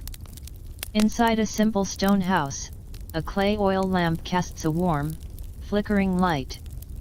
A new mother rests, exhausted but watchful, beside her sleeping infant in a cradle woven from reeds. The air is still, thick with the scent of warm earth, wood smoke, and baking bread. But outside, the wind picks up, sighing around the corners of the house, rattling loose stones. This is her hour. Lilith. She isn't merely a spirit, she is the queen of demons, the first wife, the night hag. Her origins are shrouded in layers of myth and interpretation, stretching back before the Israelites settled these hills.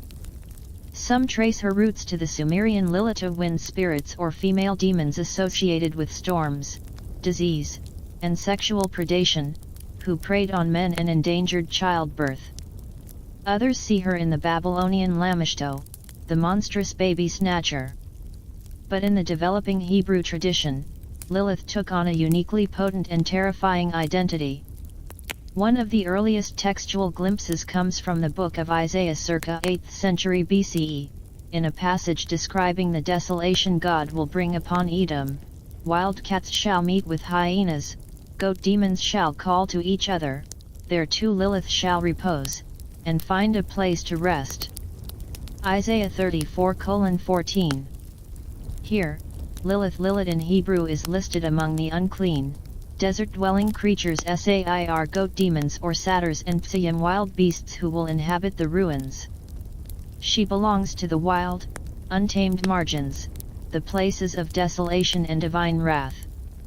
She is a creature of the night and the waste places. Later traditions, particularly in the Babylonian Talmud compiled centuries later but drawing on older lore and the medieval alphabet of Ben Sira, elaborate dramatically. Lilith becomes Adam's first wife, created from the earth just as he was. She demanded equality, refusing to lie beneath him. When denied, she uttered the ineffable name of God, flew away from Eden, and took refuge by the Red Sea, consorting with demons and giving birth to hundreds of Lil and lesser demons each day. She became the eternal enemy of childbirth and newborns, blamed for infant mortality, especially crib death, or SIDS, miscarriages, and nocturnal emissions, seen as Lilith stealing seed to create more demons. Her modus operandi: suffocating infants in their sleep and draining their blood. She was the ultimate child-killing vampire, a predator targeting the most vulnerable life at its very source. The mainstream bit, Lilith's evolution within Hebrew tradition is complex. While the Isaiah reference is brief, her later prominence in rabbinic literature and Jewish folklore is immense. She embodies deep-seated fears surrounding childbirth, infant mortality, and female power sexuality perceived as dangerous and uncontrollable. Her connection to the wilderness midbar ties her to chaos, the opposite of the ordered, covenantal community. Understanding her requires understanding the development of Jewish demonology, which absorbed and reinterpreted elements from surrounding cultures Mesopotamia, Canaan while forging its own distinct identity centered on the struggle between divine order and chaotic evil. The Talmud and later Midrashim interpretive stories are key sources for her expanded, terrifying persona. The quirky chilling tidbit: how did terrified parents protect their newborns from Lilith's nocturnal visitations? Forget Pazuzu amulets or clay biscuits. Jewish households employed a multi-layered defense system: amulets, specific Lilith amulets, often inscribed on metal, bronze, silver, or parchment, featured potent protective names of God and angels like Sinoi, Sanzinoi, and Samangaloth, the three angels sent to retrieve her from the Red Sea, alongside binding spells and images of Lilith herself, often bound or subdued. The idea was to trap her power symbolically. The magic circle, chalk or charcoal circles, were sometimes drawn around the mother's bed or the infant's cradle. Noise, like the ancient Sumerians, making noise, clapping, shouting, banging pots, was believed to scare her away. The power of names: naming a boy Lubin related to wolf, a creature Lilith was said to fear, was thought protective. The red thread, perhaps the most widespread and enduring charm, was a red thread tied around the infant's wrist or cradle. Red, the color of blood and life, was believed to confuse or repel Lilith, who sought blood. Some traditions involved tying knots in the thread while reciting protective prayers. This practice echoes the red ochre used in Canaanite burials and Phoenician sea rites, a recurring theme of using the color of life against the forces that drain it. Imagine the scene: a dimly lit room, the new mother anxiously checking the red thread on her baby's tiny wrist, an amulet inscribed with angelic names hung above the cradle, while outside, the wind howls like a scorned woman's fury. It's a nightly vigil against an ancient, airborne terror. The academic murmur: is Lilith a vampire? She exhibits the strongest vampiric traits we've seen yet: explicitly nocturnal, targets the vulnerable infants, drains blood according to later folklore, and is associated with seduction and the perversion of life-giving forces using stolen seed. She's a named, individual entity with a complex backstory. However, the controversy is significant. Early biblical references like Isaiah don't mention blood drinking or infant killing. She's a wilderness demon among others. The explicit blood-sucking and infant murder attributes develop later, primarily in post-biblical rabbinic folklore and the medieval alphabet of Ben Sira. Scholars debate fiercely: are these later traits authentic reflections of much older, popular beliefs suppressed in the official biblical text, or are they later elaborations, influenced by prolonged exposure to Babylonian Lamashto and Greco-Roman demonology? Some argue Lilith's blood drinking is a direct evolution from Lamashto. Others see it as a medieval innovation. Furthermore, Lilith is consistently a demon or supernatural being, not a reanimated human corpse. The core controversy revolves around when and how her specific infant blood-drinking persona crystallized and how directly it connects to earlier Mesopotamian precursors versus being a unique development within Jewish anxieties about purity, lineage, and infant survival. Regardless, by the early centuries CE, in the Jewish communities scattered around the Mediterranean, Lilith was firmly established as the archetypal night hag, the infant's vampire, a terrifying personification of the darkness that sought to snuff out new life before it could flourish. Her legend would travel far and wide, intertwining with other Mediterranean terrors. The wind rattles a loose shutter. Inside the house, the oil lamp flickers. The mother stirs, her hand instinctively reaching to touch the red thread on her sleeping child's wrist. The vast silence of the Judean night presses in, broken only by the howl of a distant jackal, or is it something else? Lilith's story is one of rebellion, rage, and an eternal, predatory hunger focused on the cradle. She represents a primal fear that transcends culture, the vulnerability of new life in the face of the ancient, consuming dark. But the Mediterranean world held other terrors, other tales of twisted motherhood and stolen life.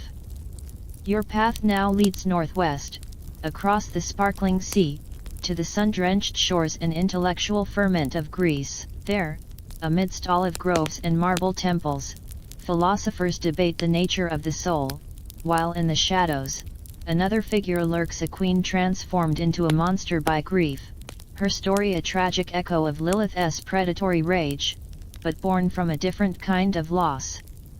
Her name is Lamia, and her hunger is born of unbearable sorrow. Time to set sail for the Aegean. The dry, ancient whispers of the Judean hills fade behind you, replaced by the rhythmic slap of waves against a different shore, this time sun-drenched, smelling of crushed olives, thyme, and salt. You've crossed the sparkling Aegean, arriving on the shores of Greece. The air feels lighter here, charged with a different energy. Think whitewashed houses clinging to hillsides overlooking impossibly blue water, the buzz of cicadas in gnarled olive groves, the distant strains of a lyre from a symposium drifting on the warm breeze. You're in Corinth, perhaps, or Athens, cities humming with intellectual ferment, philosophical debates echoing in the agora marketplace, and poets reciting verses beneath the porticos of grand temples dedicated to gods who felt startlingly human in their passions and flaws. This is the cradle of democracy, logic, and stunning art. Yet, beneath the pursuit of reason and the celebration of the human form, the Greeks knew darkness.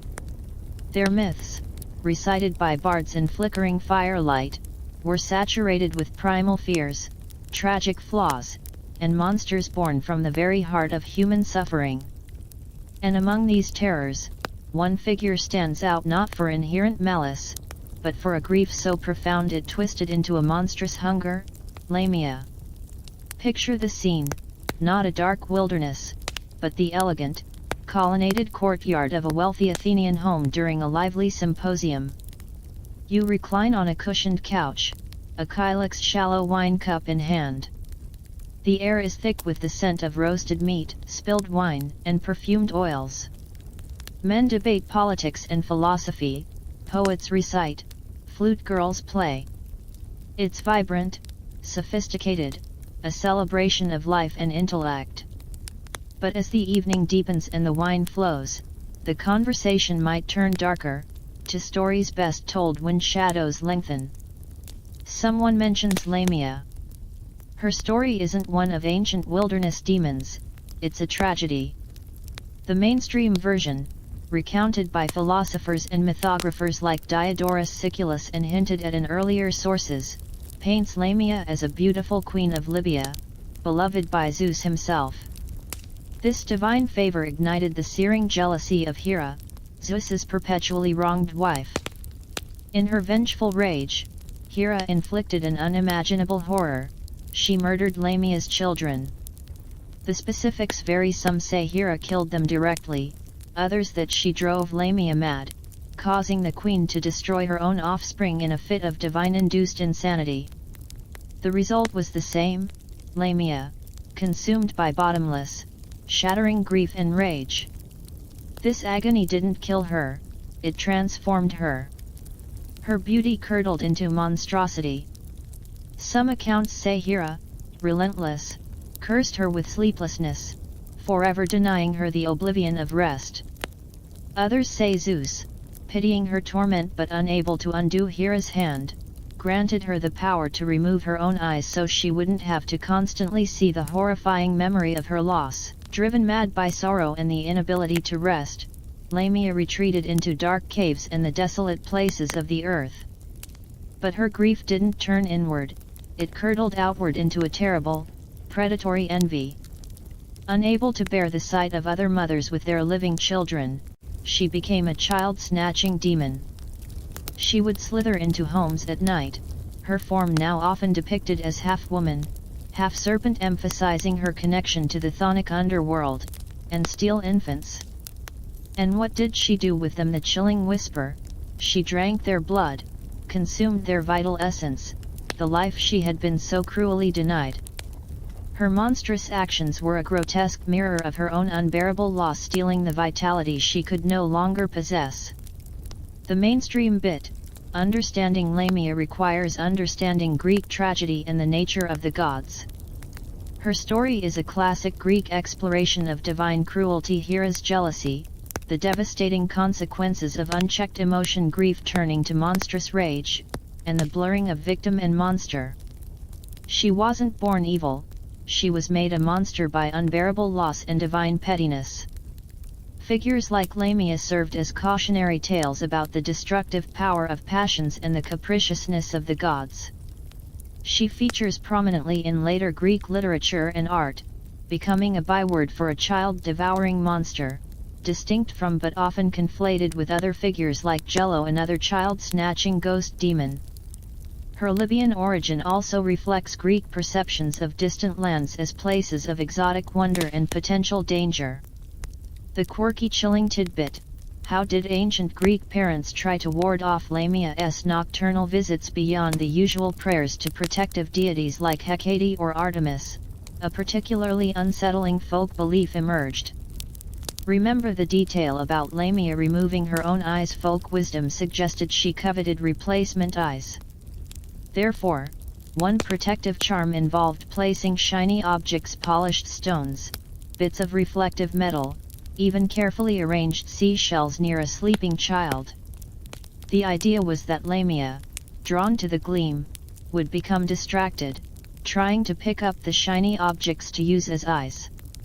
Her clumsy, perhaps serpentine fumbling, sometimes depicted with serpent tails or features, would supposedly make enough noise to wake the household or give her away before she could snatch the child.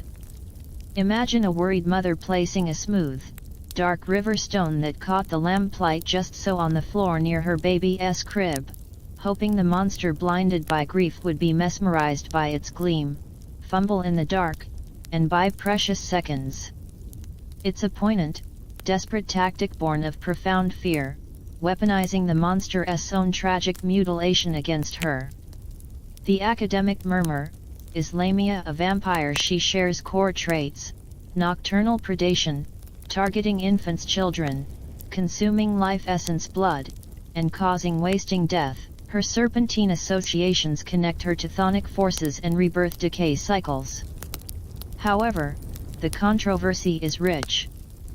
Firstly, early sources like Aristophanes in the 5th century BCE often use Lamia generically for bogey women or child-snatching demons, not specifying blood drinking. The explicit blood-sucking aspect becomes more prominent later, particularly in the Hellenistic period and Roman era. Scholars debate: was Lamia always implicitly understood as a blood drinker in popular belief, or was this layer added later, perhaps influenced by increased cultural contact with Near Eastern demons like Lamishto and Lilith? Secondly, her origin story is crucial. Unlike Lilith, a primordial rebel, or Lamishto, an inherent demon, Lamia is a tragic victim transformed. Her predation stems from specific, unbearable grief, making her more sympathetic, even pitiable, in some interpretations. Does this tragic dimension fundamentally alter her connection to the vampire archetype, which often emphasizes inherent evil or predatory hunger? Some scholars argue yes, seeing Lamia as a distinct type of monster born from trauma. Others see her blood drinking as the defining factor, placing her firmly within the evolving life-draining tradition. The debate highlights how cultural context shapes the monster. In Greece, even the child-eating demon could be a figure of profound pathos, her monstrousness a direct result of divine cruelty and shattered motherhood. Lamia embodies the terrifying potential of grief to consume not just the self, but others. The symposium's laughter feels suddenly hollow. The image of Lamia, once a queen cradling her children, now a serpentine shadow fumbling for shiny stones in the dark while longing for infant blood, casts a pall over the moonlit courtyard. The Greek celebration of life and reason couldn't erase the deep, irrational fears lurking beneath fears of loss so profound it created monsters, of divine whims shattering mortal lives, of the dark corners where grief curdled into predation. As the last guests depart and the oil lamps gutter low, the comfortable walls of the Athenian house feel less secure. The night isn't just for sleep, it's when the sorrows of the world, twisted and magnified, might slither forth. And Lamia wasn't the only horror serving the darker gods. Another figure, equally terrifying but far less pitiable, served Hecate at the crossroads, a shape-shifting predator with a leg of bronze, who didn't mourn lost children, but actively hunted the living. Her name was Empusa, and she thrived in deception. The comfortable symposium is over, it's time to walk the unlit streets, where every flickering shadow could be a trap. The lingering scent of spilled wine and philosophical debate from the symposium clings to your clothes as you step out into the Athenian night. The vibrant energy of the gathering fades abruptly, swallowed by the profound stillness of the sleeping city. The whitewashed walls of houses loom like pale ghosts under the cold light of the moon. Narrow streets, bustling and noisy by day, are now deserted canyons of shadow. Your sandals scuff softly on the packed earth, the sound unnervingly loud in the silence. This isn't the open terror of the desert or the melancholic sigh of the sea, this is the claustrophobic dread of the urban night, where every darkened doorway, every flicker of movement glimpsed from the corner of your eye, could be a threat. You're walking towards your lodgings, perhaps near the outskirts, where the city bleeds into olive groves and the sacred, unsettling space of crossroads. And it's here, in these liminal zones dedicated to the most enigmatic of Olympians, that a different kind of predator waits.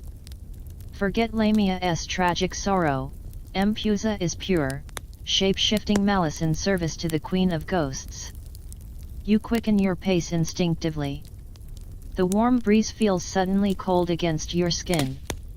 Ahead, where three paths meet, stands a simple stone altar, stained dark with old offerings, a few withered flowers, crumbs of cheese, the glint of a cheap coin. This is a crossroads shrine, sacred to Hecate. She is the Titaness of magic, ghosts, necromancy, and the liminal spaces, thresholds, crossroads, the moments just after sunset and before dawn. Her very presence marks a boundary between worlds. Often depicted with three faces or three bodies, holding torches that illuminate the paths to the underworld, Hecate is a figure of awe and profound unease. She is not inherently evil, but she commands powers mortals rightly fear. And among her retinue of restless spirits and chthonic horrors, Empusa is one of her most infamous and terrifying servants. Imagine rounding a bend in the path. The moonlight is partially obscured by cypress trees, casting dappled, shifting patterns on the ground. You see a figure ahead, standing near the crossroads shrine. Relief washes over you, another traveler. Perhaps a young woman, seemingly beautiful in the uncertain light, draped in flowing robes. She smiles, beckoning you closer. Her voice, when she speaks, is soft, melodious, inviting. Maybe she offers directions, or companionship on the lonely road. This is her lure. Empusa Impausa in Greek is a master of deception, a shapeshifter par excellence. Ancient sources describe her horrifying true form: one leg is normal, perhaps even alluringly shapely, but the other is a grotesque donkey's leg ending in a hoof of solid bronze. Sometimes she is described as having flaming hair or breathing fire. But her preferred tactic is glamour, weaving an illusion of beauty, vulnerability, or allure to draw her victims close. As you approach, lulled by her seeming harmlessness, the illusion begins to fray. Maybe the moonlight catches her eyes, revealing not warmth, but a cold, predatory gleam. Perhaps her shadow, cast long and distorted by the moon, doesn't match her human form. It might show the unmistakable silhouette of that bronze hoof. Or maybe her voice shifts, taking on an unnatural, metallic rasp. The beautiful facade crumbles, revealing the monstrous reality beneath. Her gaping maw opens, not in a seductive smile, but in a silent snarl revealing jagged teeth. This is when she attacks. Empusa isn't a child snatcher like Lamia or Lilith. She preys on solitary travelers, especially men. Her attack isn't subtle melancholy or blood-focused predation, it's described as a violent assault. She leaps upon her victim, using her unnatural strength to overpower them. Some accounts say she drains their blood, others that she devours their flesh entirely, leaving no trace. She is a sudden, brutal end on a dark road, a monstrous mugger empowered by chthonic magic. Her connection to Hecate places her firmly in the realm of ghosts and the restless dead, a predator born from the shadows clinging to the boundaries of the living world. The mainstream bit, understanding Hecate's role is essential. Her veneration, particularly at crossroads, was widespread in ancient Greece. She was invoked for protection, guidance, and magical power, but also feared as the mistress of ghosts and dark forces. Her retinue included various spirits, the Kyr's violent death spirits, the larvae lemurs restless, often malicious ghosts, and figures like Empusa and Mormo, another bogey woman. These entities embodied fears associated with traveling alone at night, encountering strangers in isolated places, and the inherent dangers of liminal spaces where the rules of the civilized world felt thin. Empusa's shape-shifting nature reflects the deep-seated fear of deception and the monstrous hidden beneath a pleasing surface, a fear as relevant in ancient Athens as it is today. The quirky, chilling tidbit: how did ancient Greeks try to ward off an encounter with Empusa? Forget Pazuzu amulets or red threads. The primary defense involved insults and mockery, specifically targeting her monstrous leg. The playwright Aristophanes, in his comedy The Frogs 405 BCE, has the god Dionysus terrified of meeting Empusa on his journey to the underworld. His slave, Xanthias, advises him, if you see a beautiful woman, call her a monster. If you see a monster, call her beautiful. Confuse her. More concretely, if you suspected Empusa was near, perhaps sensing the glamour fraying, you were supposed to loudly insult her bronze leg. Shout something like, "Hey, one leg of bronze!" Or "You with the donkey foot!" The idea was that drawing attention to her deformity, shattering the illusion she worked so hard to maintain, would break her power and drive her away in shame or rage. It was psychological warfare against the supernatural. Additionally, garlic was considered potent against her and other evil spirits. Rubbing garlic on doorposts or carrying cloves was common practice for travelers. Imagine a lone walker, heart pounding, clutching a clove of garlic, suddenly yelling insults about a bronze hoof into the darkness near a crossroads. It's a bizarre, slightly absurd, yet deeply human tactic born of sheer terror. The academic murmur: is Empusa a vampire? She exhibits several key traits: nocturnal predation, deception to lure victims, violent attack, and consumption of life essence, blood flesh. Her connection to Hecate and the restless dead places her in the realm of supernatural entities that violate the boundary between life and death. However, the controversy is significant. Empusa is primarily a shape-shifting demon or monstrous spirit, not a reanimated human corpse. Her consumption seems more about brutal violence and destruction than a specific need to sustain herself through blood. She lacks the characteristic vulnerabilities often associated with later vampires: sunlight, stakes, etc., beyond the psychological trick of insulting her deformity.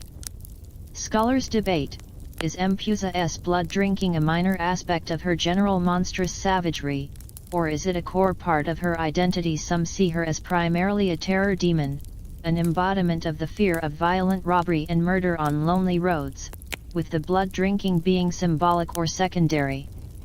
Others argue the specific descriptions of her draining blood in some sources firmly place her within the evolving Mediterranean tradition of life-draining entities, albeit a particularly violent and deceptive variant.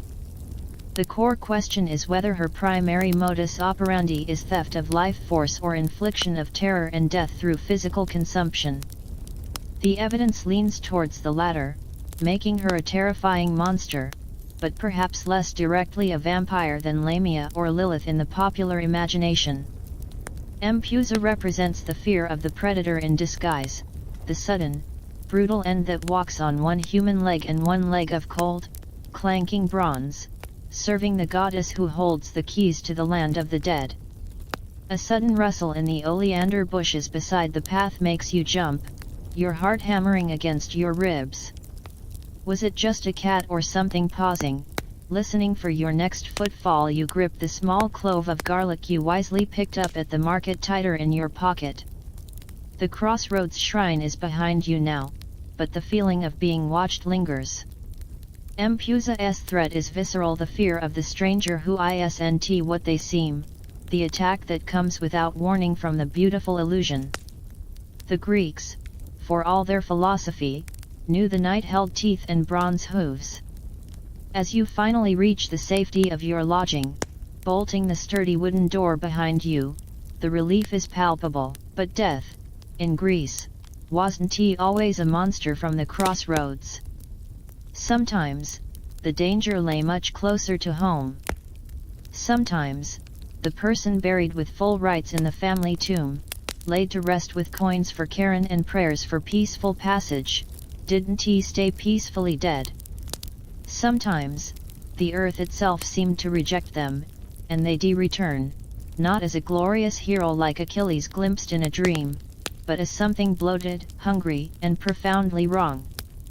The fear wasn't just of demons, but of your own grandfather, clawing his way back.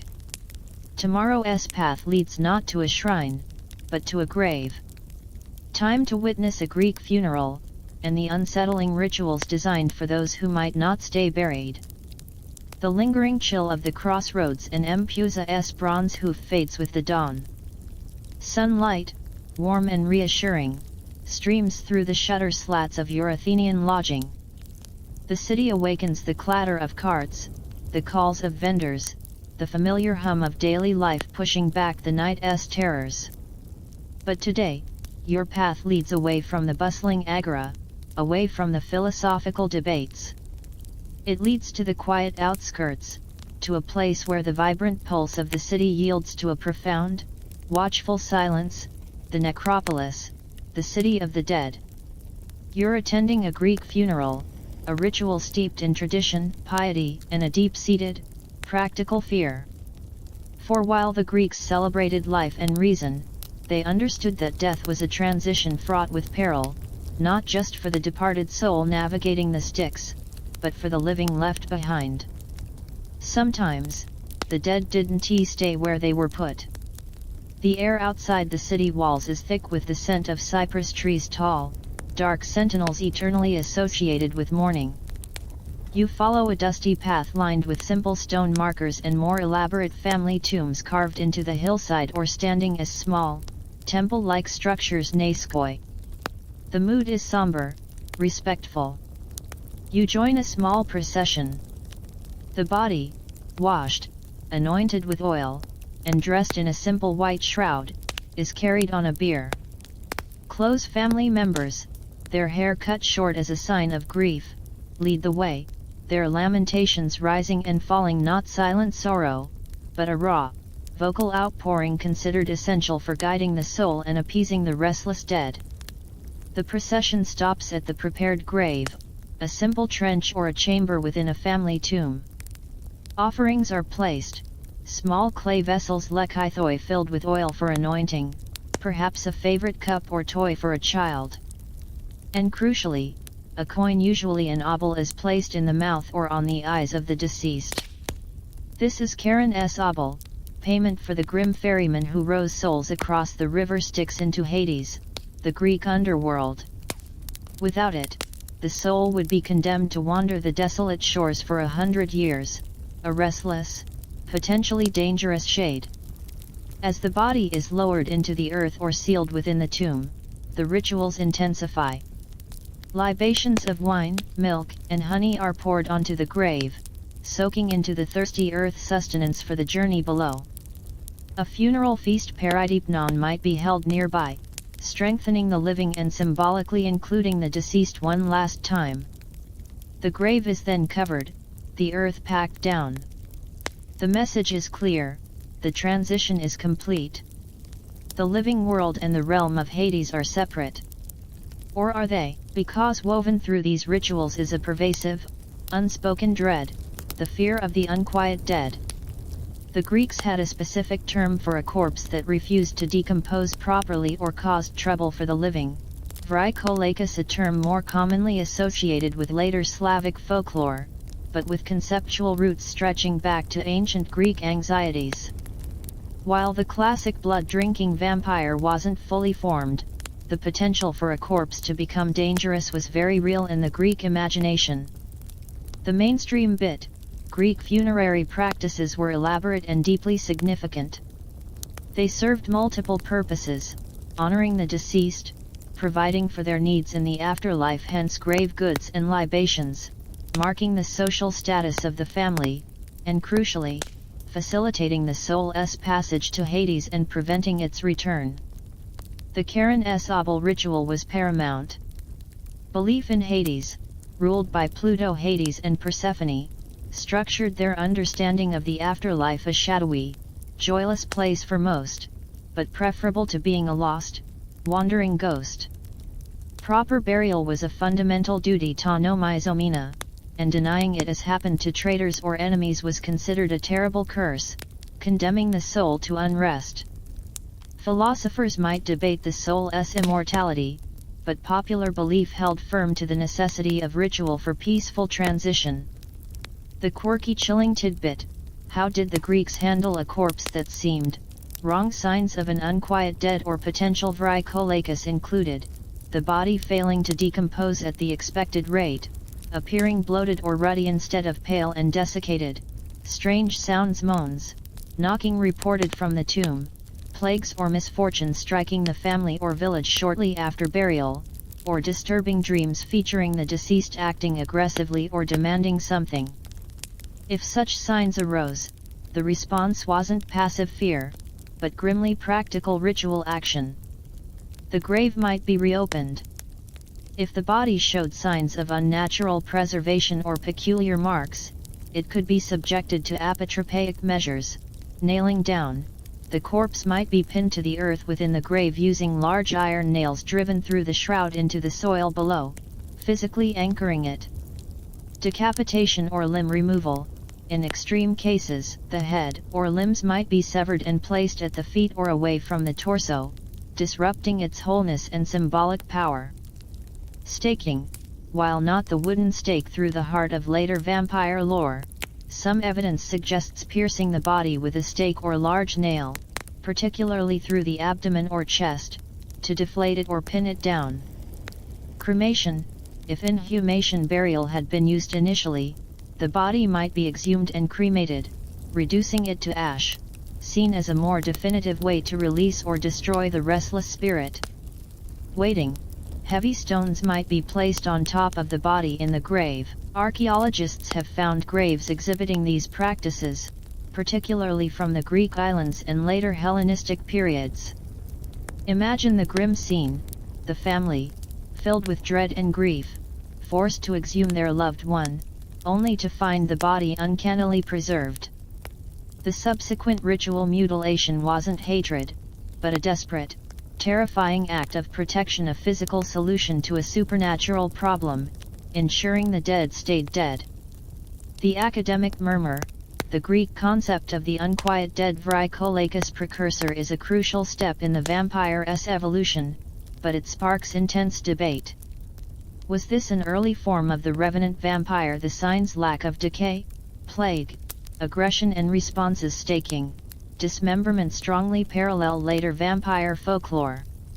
The core fear is identical: a corpse improperly separated from the world of the living, returning to cause harm. However, key differences exist. Blood drinking is rarely, if ever, explicitly mentioned in ancient Greek sources regarding these restless dead.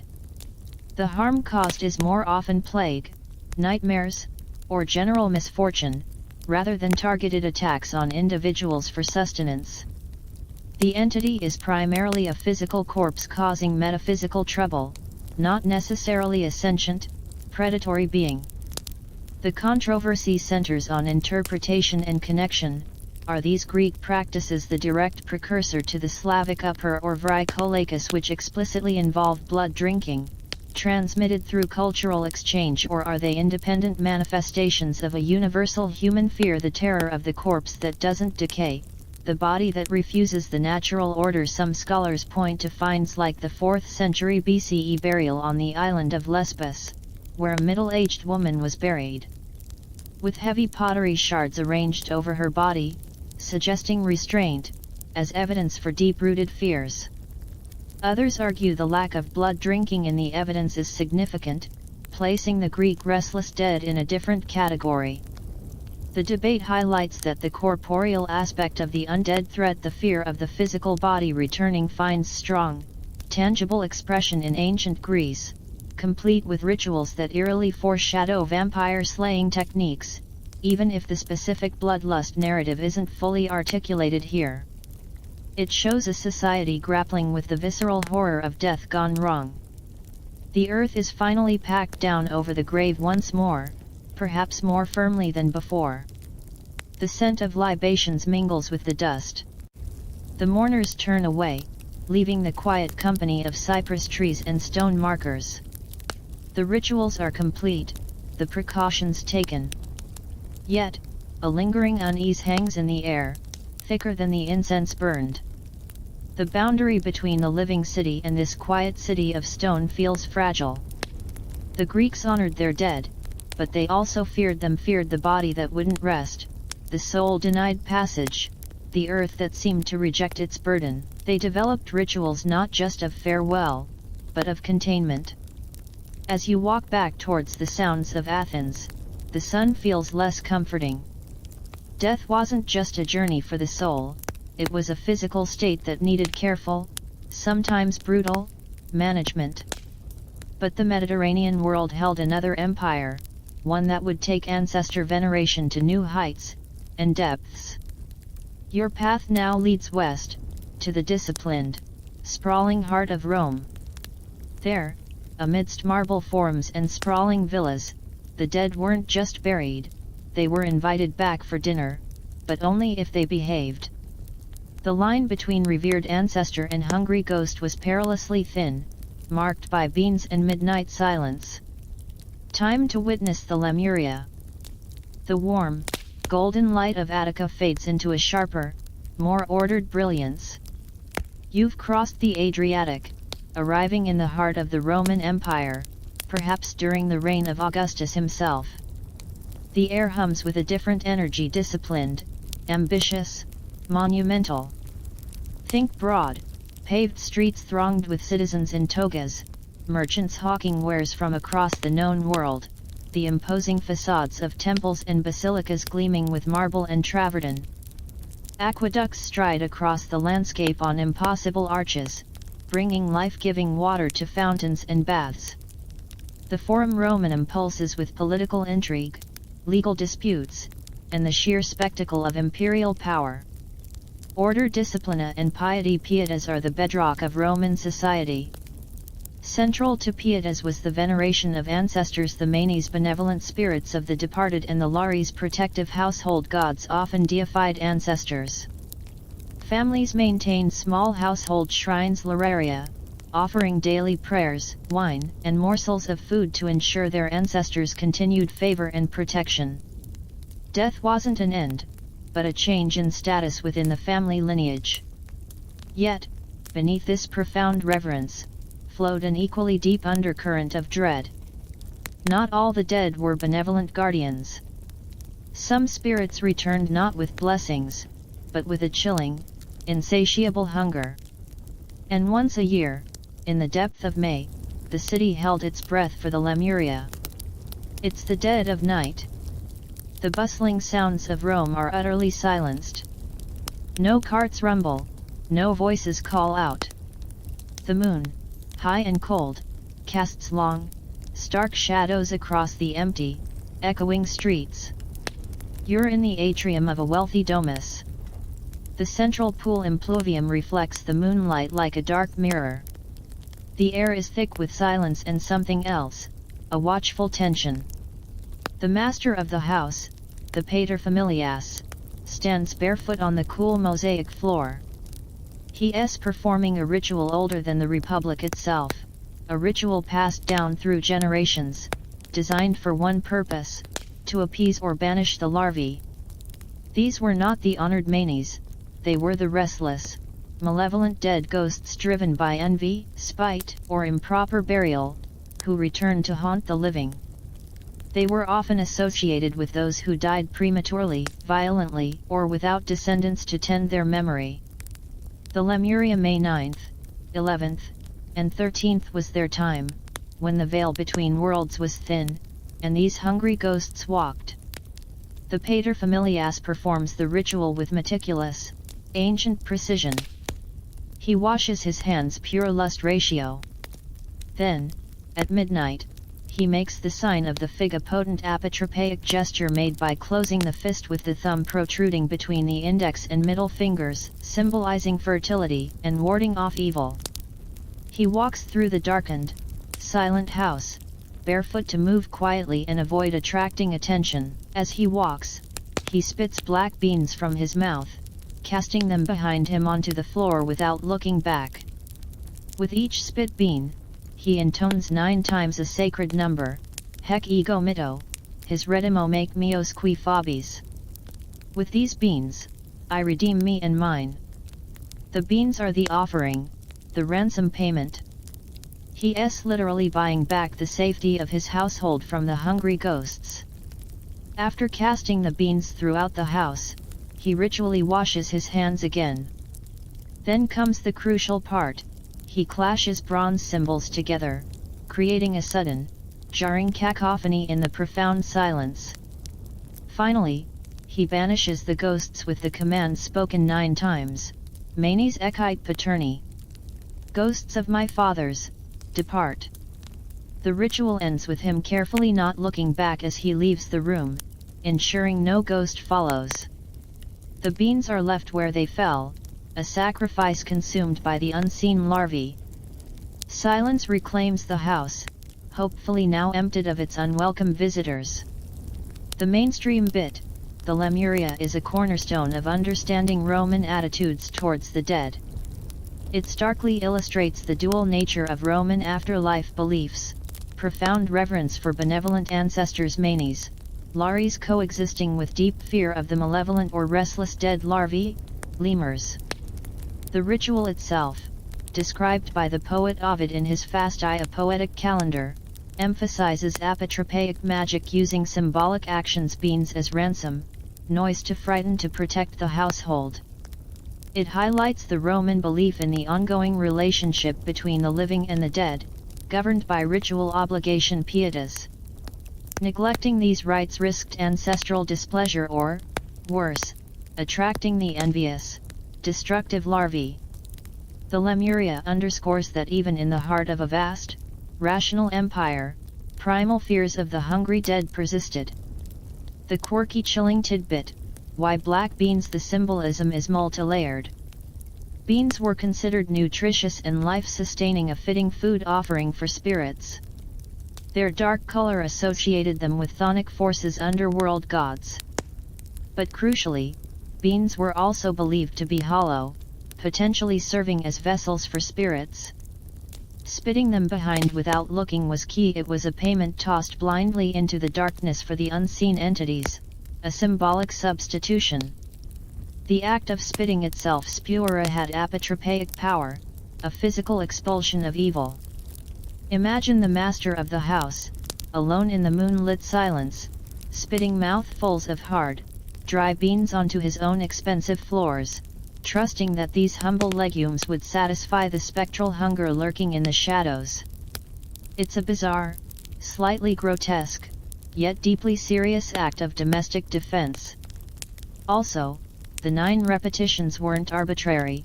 9 was associated with endings, and the underworld the river Styx was said to wind 9 times around Hades.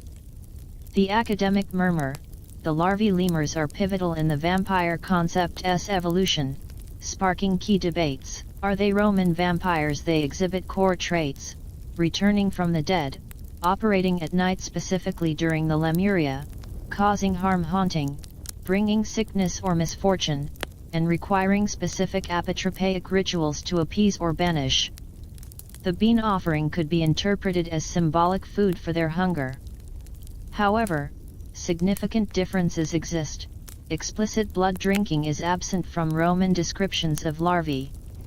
They are primarily troublesome, haunting spirits, causing nightmares or illness through presence envy, not described as physically attacking to drain blood or life force. They are non-corporeal ghosts, not reanimated corpses. The controversy centers on interpretation and influence. Do the larvae represent the Roman version of the restless dead concept seen in Greece? Vricolaicus precursor, focusing more on spectral haunting than physical reanimation, or are they a distinct category? Crucially, scholars debate the larvae's connection to later folklore.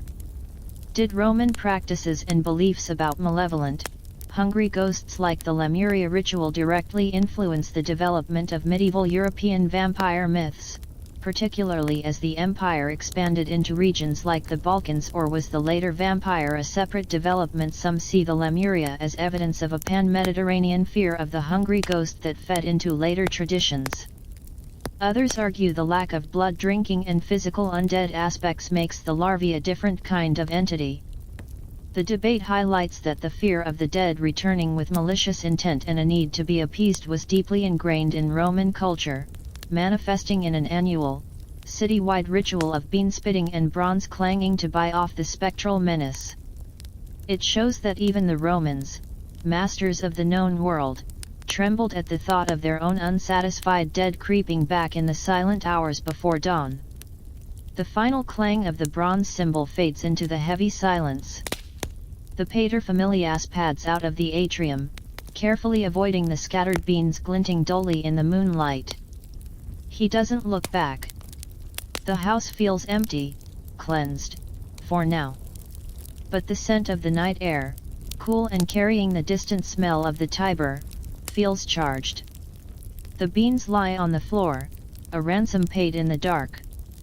The Lemuria ritual is a powerful reminder that beneath Rome's marble magnificence and ancestral pride, the fear of the hungry, envious dead pulsed like a cold vein. They honored their ancestors, but they also bought them off, clanging bronze to scare away the shadows.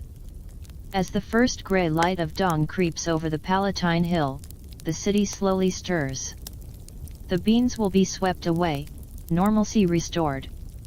But the boundary between reverence and fear remains thin, and a new force is rising on the edges of the empire, a force that will reinterpret these ancient shadows, turning restless ancestors and chthonic demons into something new, agents of a cosmic battle between light and absolute darkness. Your path now turns towards the twilight of the ancient world and the dawn of a new era, where the old ghosts receive a chilling new identity. The early Christians are about to baptize the vampires. The scent of stale beans and the echoing clang of bronze fade with the rising Roman sun. The disciplined order of the empire reasserts itself, the tramp of legionary boots, the cries of market vendors, the clatter of looms. Yet, beneath this veneer of Pax Romana, a profound shift is stirring, not in the marble forums, but in the crowded, pungent alleyways of port cities, in the catacombs beneath Appian Way, and in the humble meeting places of a new, fervent sect. You've stepped into the twilight of the ancient world and the restless dawn of early Christianity. The air crackles with apocalyptic expectation, fervent debate, and a radical reinterpretation of reality itself. The old gods are declared demons, the revered ancestors, potential agents of darkness. And in this seismic upheaval, the ancient shadows followed the life drainers, the restless dead, the night-prowling demons are about to undergo a chilling baptism. They aren't just feared, they are recruited into a cosmic war.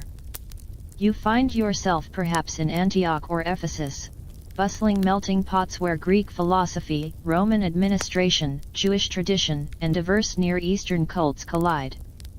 In a modest upper room, lit by oil lamps that cast more shadow than light, a diverse group gathers: freedmen, women, merchants, slaves, listening intently as a presbyter elder reads from a codex. The words are from Paul's letter to the Ephesians, c. 60-62 CE, "For our struggle is not against flesh and blood, but against the rulers, against the authorities, against the cosmic powers of this darkness, against the spiritual forces of evil in the heavenly realms." Ephesians 6:12. The message is revolutionary, terrifying, and electrifying. The universe is no longer governed by capricious Olympians or appeased ancestral spirits. It is a battleground between the absolute sovereignty of the one true God and the legions of Satan, the fallen angel. Every misfortune, every illness, every inexplicable terror is now framed within this cosmic conflict. And the ancient entities that haunted the Mediterranean night, they are unmasked, not as independent spirits or tragic figures, but as minions of hell. This theological revolution had profound implications for our blood-sucking shadows. Figures like Lilith, Lamia, and the Strix, the Roman owl demon, will focus on, didn't vanish. They were systematically demonized and integrated into the Christian cosmology of evil. Church fathers like Tertullian, c. 155-240 CE, Origen, c. 184-253 CE, and later Saint Augustine, 354-430 CE, became key players in this reinterpretation. Pagan deities became demons, local spirits became devilish tempters, restless ancestors became vengeful specters sent by Satan to torment the living. The fear of the life-draining entity wasn't lessened, it was supercharged with eternal, theological stakes. The vampire wasn't just a monster, it was a foot soldier in Satan's army. Enter the Strix, plural, striges. In Roman folklore, the Strix was already a fearsome creature, a nocturnal bird of ill omen, often depicted as a screech owl, believed to fly at night and suck the blood of infants or spoil their milk. Ovid, in his Fast Eye Book 6, tells a gruesome tale of the Strix attacking the infant prince Proca, only to be driven off by the incantations of the goddess Crane. The Strix embodied a very specific fear, the stealthy, winged predator targeting the vulnerable newborn. Early Christians seized upon this existing folkloric terror. The Strix became a prime candidate for demonization. Sermons and penitential manuals for priests hearing confession began to explicitly link the striges to Satan. They were no longer just malicious birds or witches in avian form, they were demons in the shape of birds, or witches who had made pacts with the devil, gaining the power to transform and prey upon the innocent. Their blood drinking wasn't just a monstrous habit, it was an act of sacrilege, a perversion of the lifeblood given by God, performed in service to the enemy. The Strix became a potent symbol of the devil's predation on the most defenseless members of the Christian flock, unbaptized infants. The mainstream bit, understanding the early Christian worldview, is paramount. The core tenets included strict monotheism, the cosmic battle between God and Satan, the reality of demons as fallen angels or spirits serving Satan, the importance of baptism washing away original sin and marking the individual as God's own, and the power of sacred rites and objects, the sign of the cross, holy water, relics, prayers, exorcism to combat demonic forces. This framework provided a powerful new lens through which to interpret all pre-existing supernatural beliefs.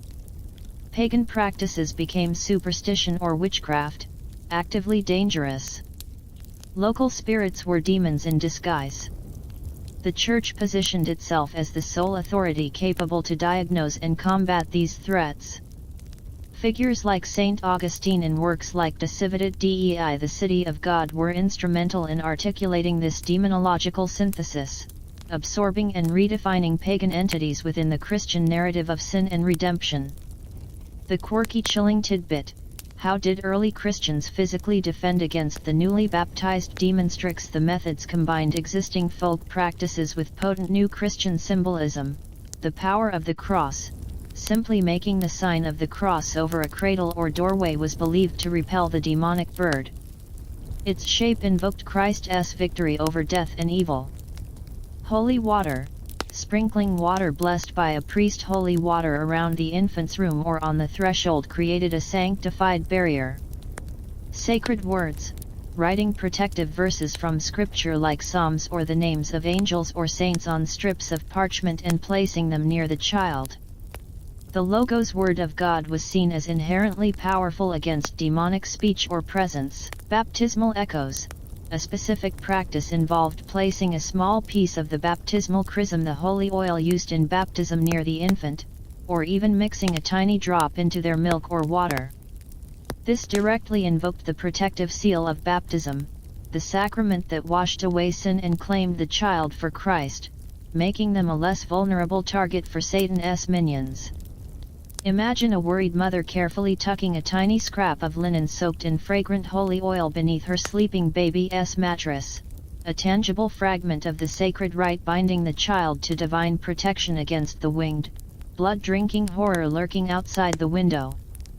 It's a powerful blend of tangible faith and primal fear. Amulets rebranded.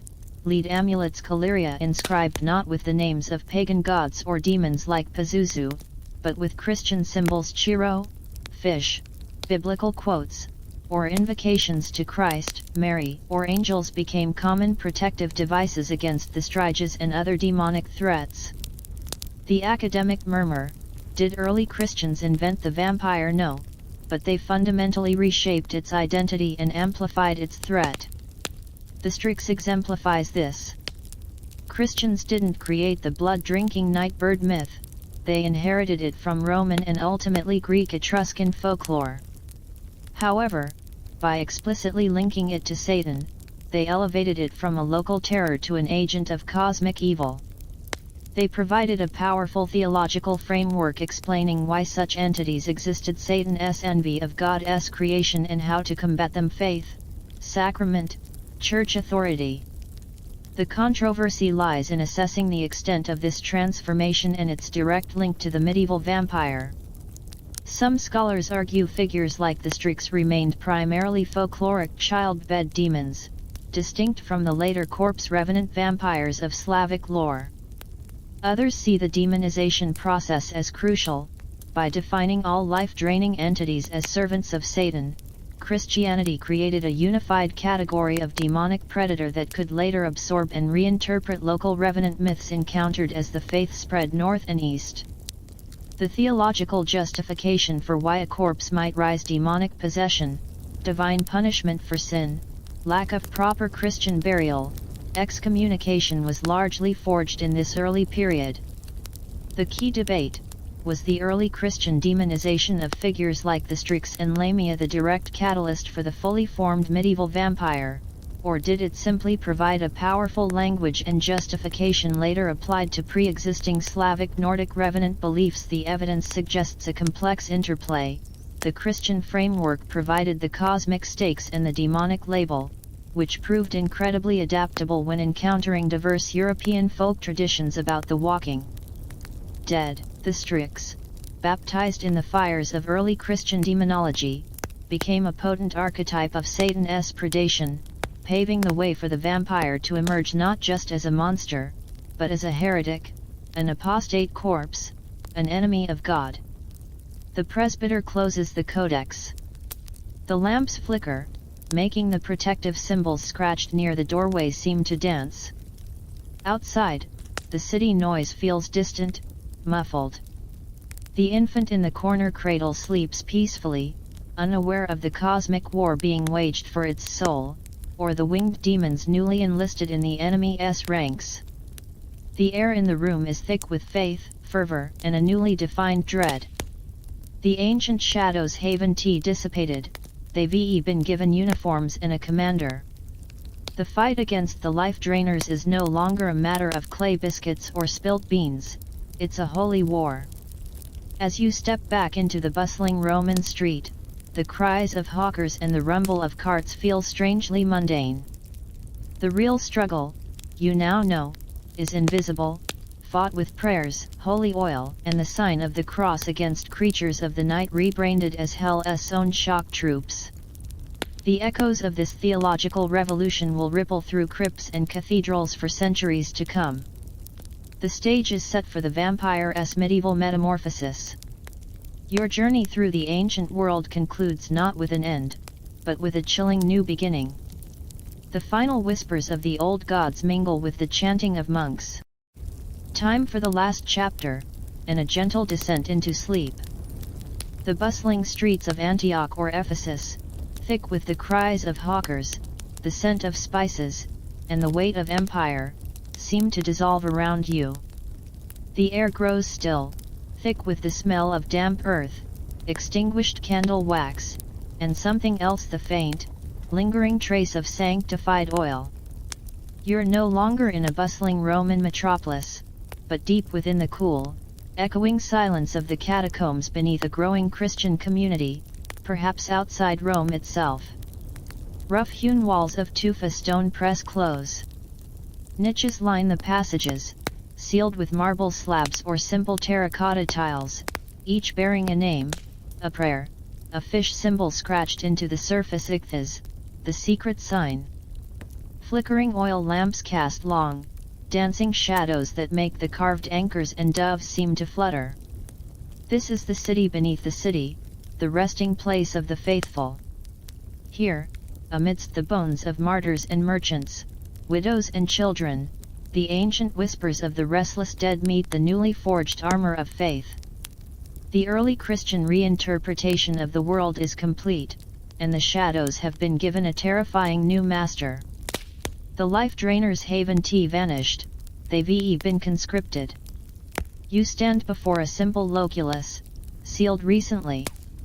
The scent of myrrh used in the funeral rites still hangs faintly in the cool air. The slab bears the name Marcella, a young woman, and the inscription in pace and peace. It's a declaration of hope, a claim staked not just on her soul, but on her body.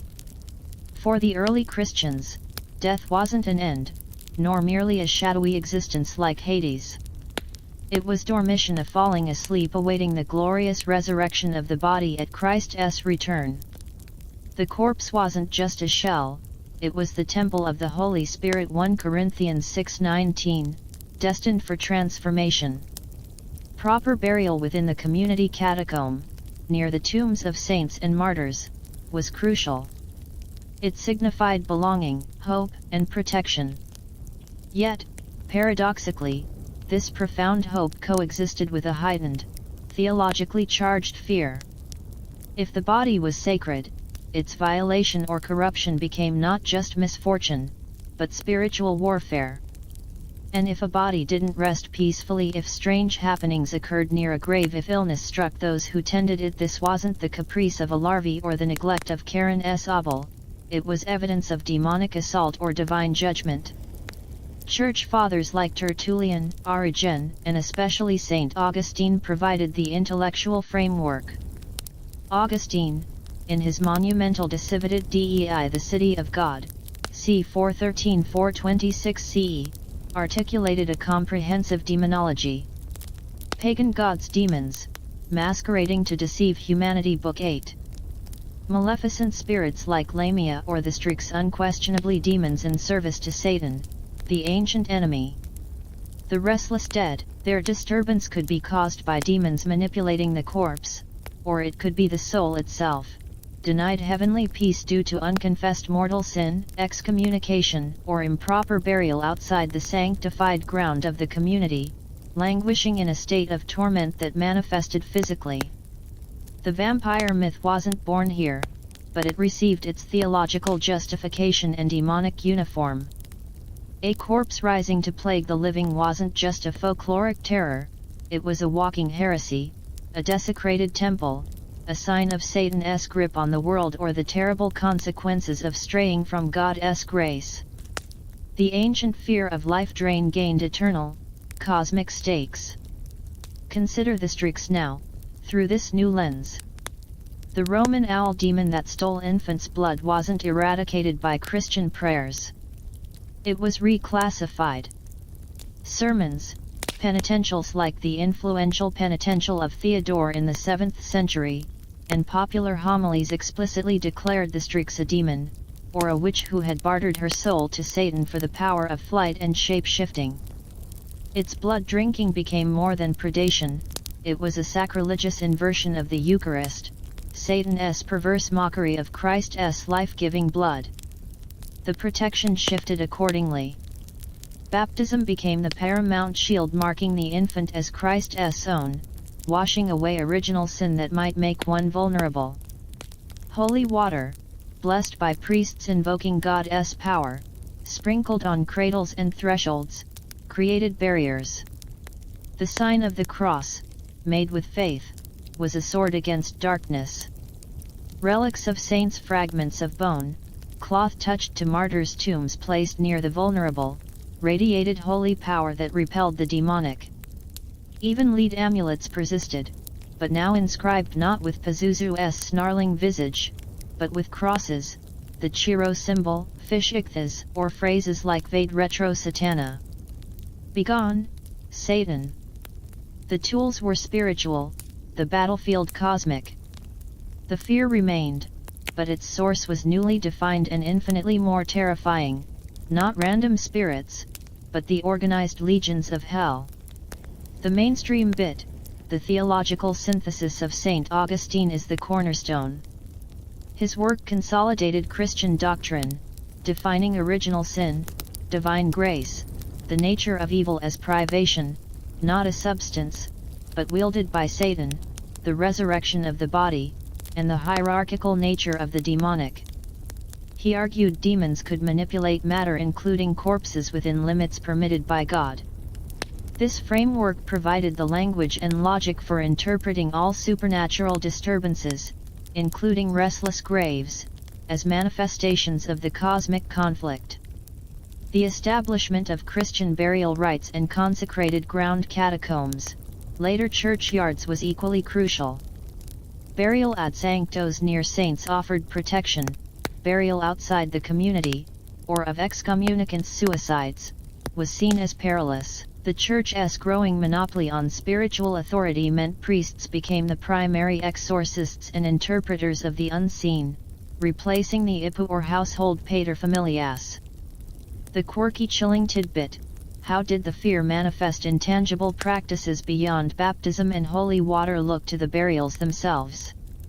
Archaeologists find subtle shifts in Christian catacombs and early churchyards reflecting these anxieties.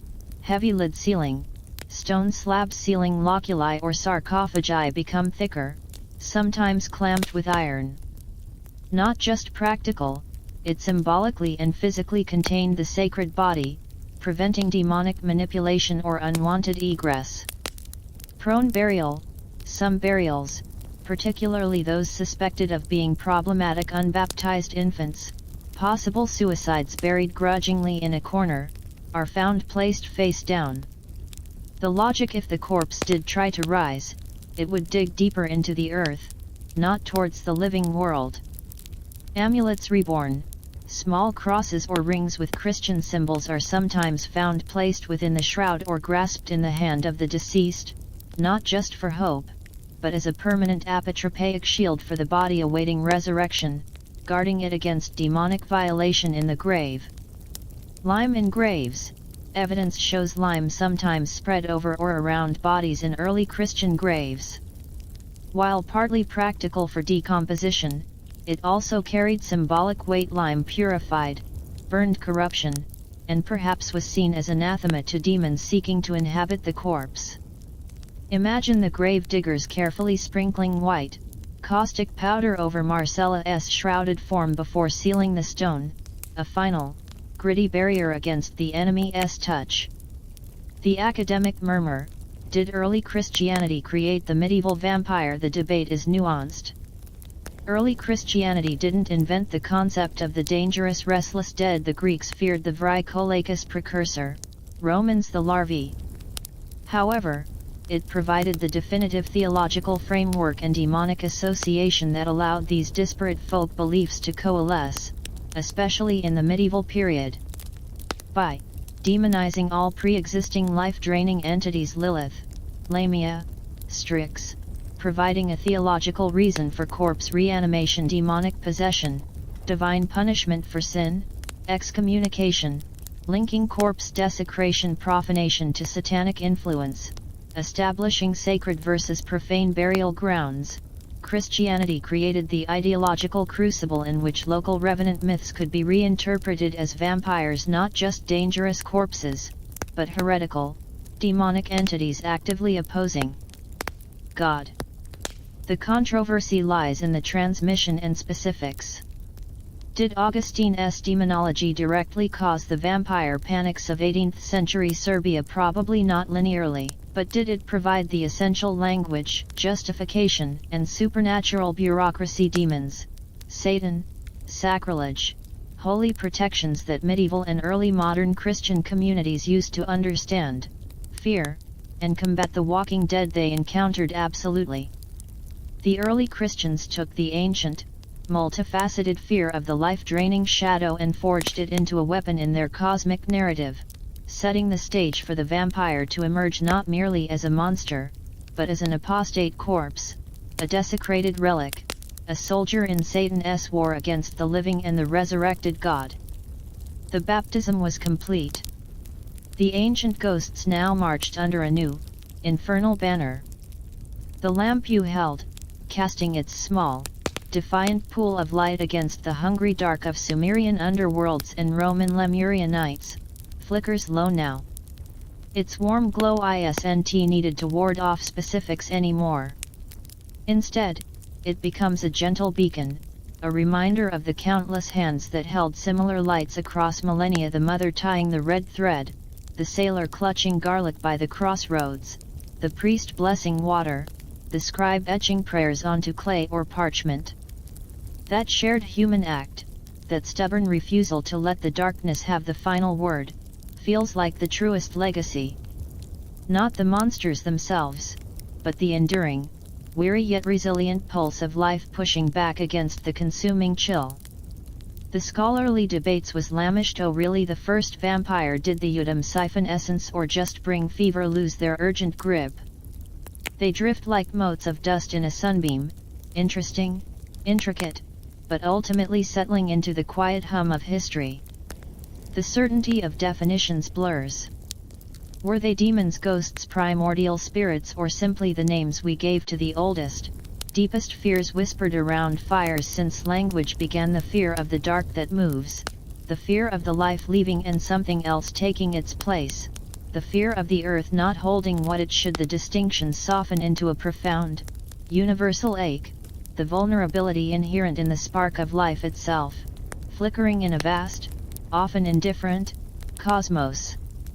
The relentless march of empires, Akkadian, Assyrian, Roman, the clang of swords and the weight of law codes, feels distant now, muffled. What lingers isn't the grandeur of conquest, but the intimate moments, the Sumerian mother anxiously listening for the Gallo demon's whisper outside her mud brick home, the Babylonian father carefully placing an inscribed clay biscuit beneath his child's reed cradle, the Roman paterfamilias spitting black beans into his moonlit atrium, the early Christian mother tracing a cross above her baby's crib with trembling fingers. These small, desperate acts of love and protection, repeated across cultures and centuries, form the real, quiet counterpoint to the ancient dread. The air around you feels still, deep, and incredibly soft. It's the stillness after the last note of a complex piece of music has faded, leaving only resonance. The specific names Ereshkigal, Pazuzu, Lilith, Lamia, Strix dissolve into a gentle murmur, like leaves rustling in a night breeze far away. They become less distinct entities and more like facets of the same vast, ancient shadow that has always danced at the edge of human consciousness. The fear itself doesn't vanish, but its sharp teeth are sheathed, its predatory hunger softened into a somber acknowledgement of the darkness that borders existence. It's a presence now, deep and old as the bedrock beneath the cities of the dead, but no longer reaching for you. A profound sense of time settles over you, vast and comforting in its indifference. Millennia stretch out like dark water, and the struggles, terrors, and fervent hopes of countless souls feel both achingly poignant and incredibly small within its embrace. The cosmic battle between light and darkness, so fiercely articulated by early Christians, softens into a slow, eternal rhythm, the rhythm of stars turning, tides shifting, life rising and returning to earth. The need to fight, to categorize, to ward off, gently slips away.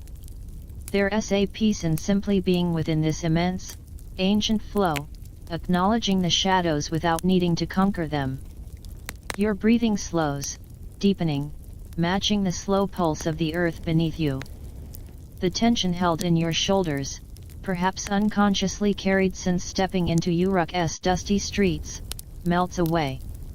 The images flicker gently behind closed eyelids, not the monstrous forms, but the quiet aftermath, the Nile flowing serene after Sekhmet's rampage, the Phoenician ship sailing into a calm dawn after the night watch's chill, the Athenian house silent and still after the Lemuria beans are swept away, the catacomb lamp burning low beside Marcella's resting place. A deep, warm lassitude spreads through your limbs, heavy and comforting. The boundary between wakefulness and sleep dissolves like mist under a morning sun.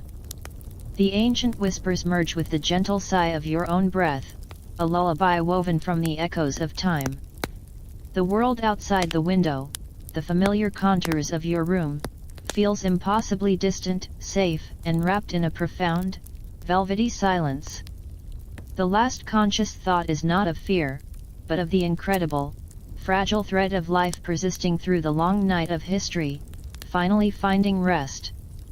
The darkness is no longer something to fear from without, but a soft embrace, deep and welcoming, as the ancient world sighs its final, gentle good night within your fading awareness.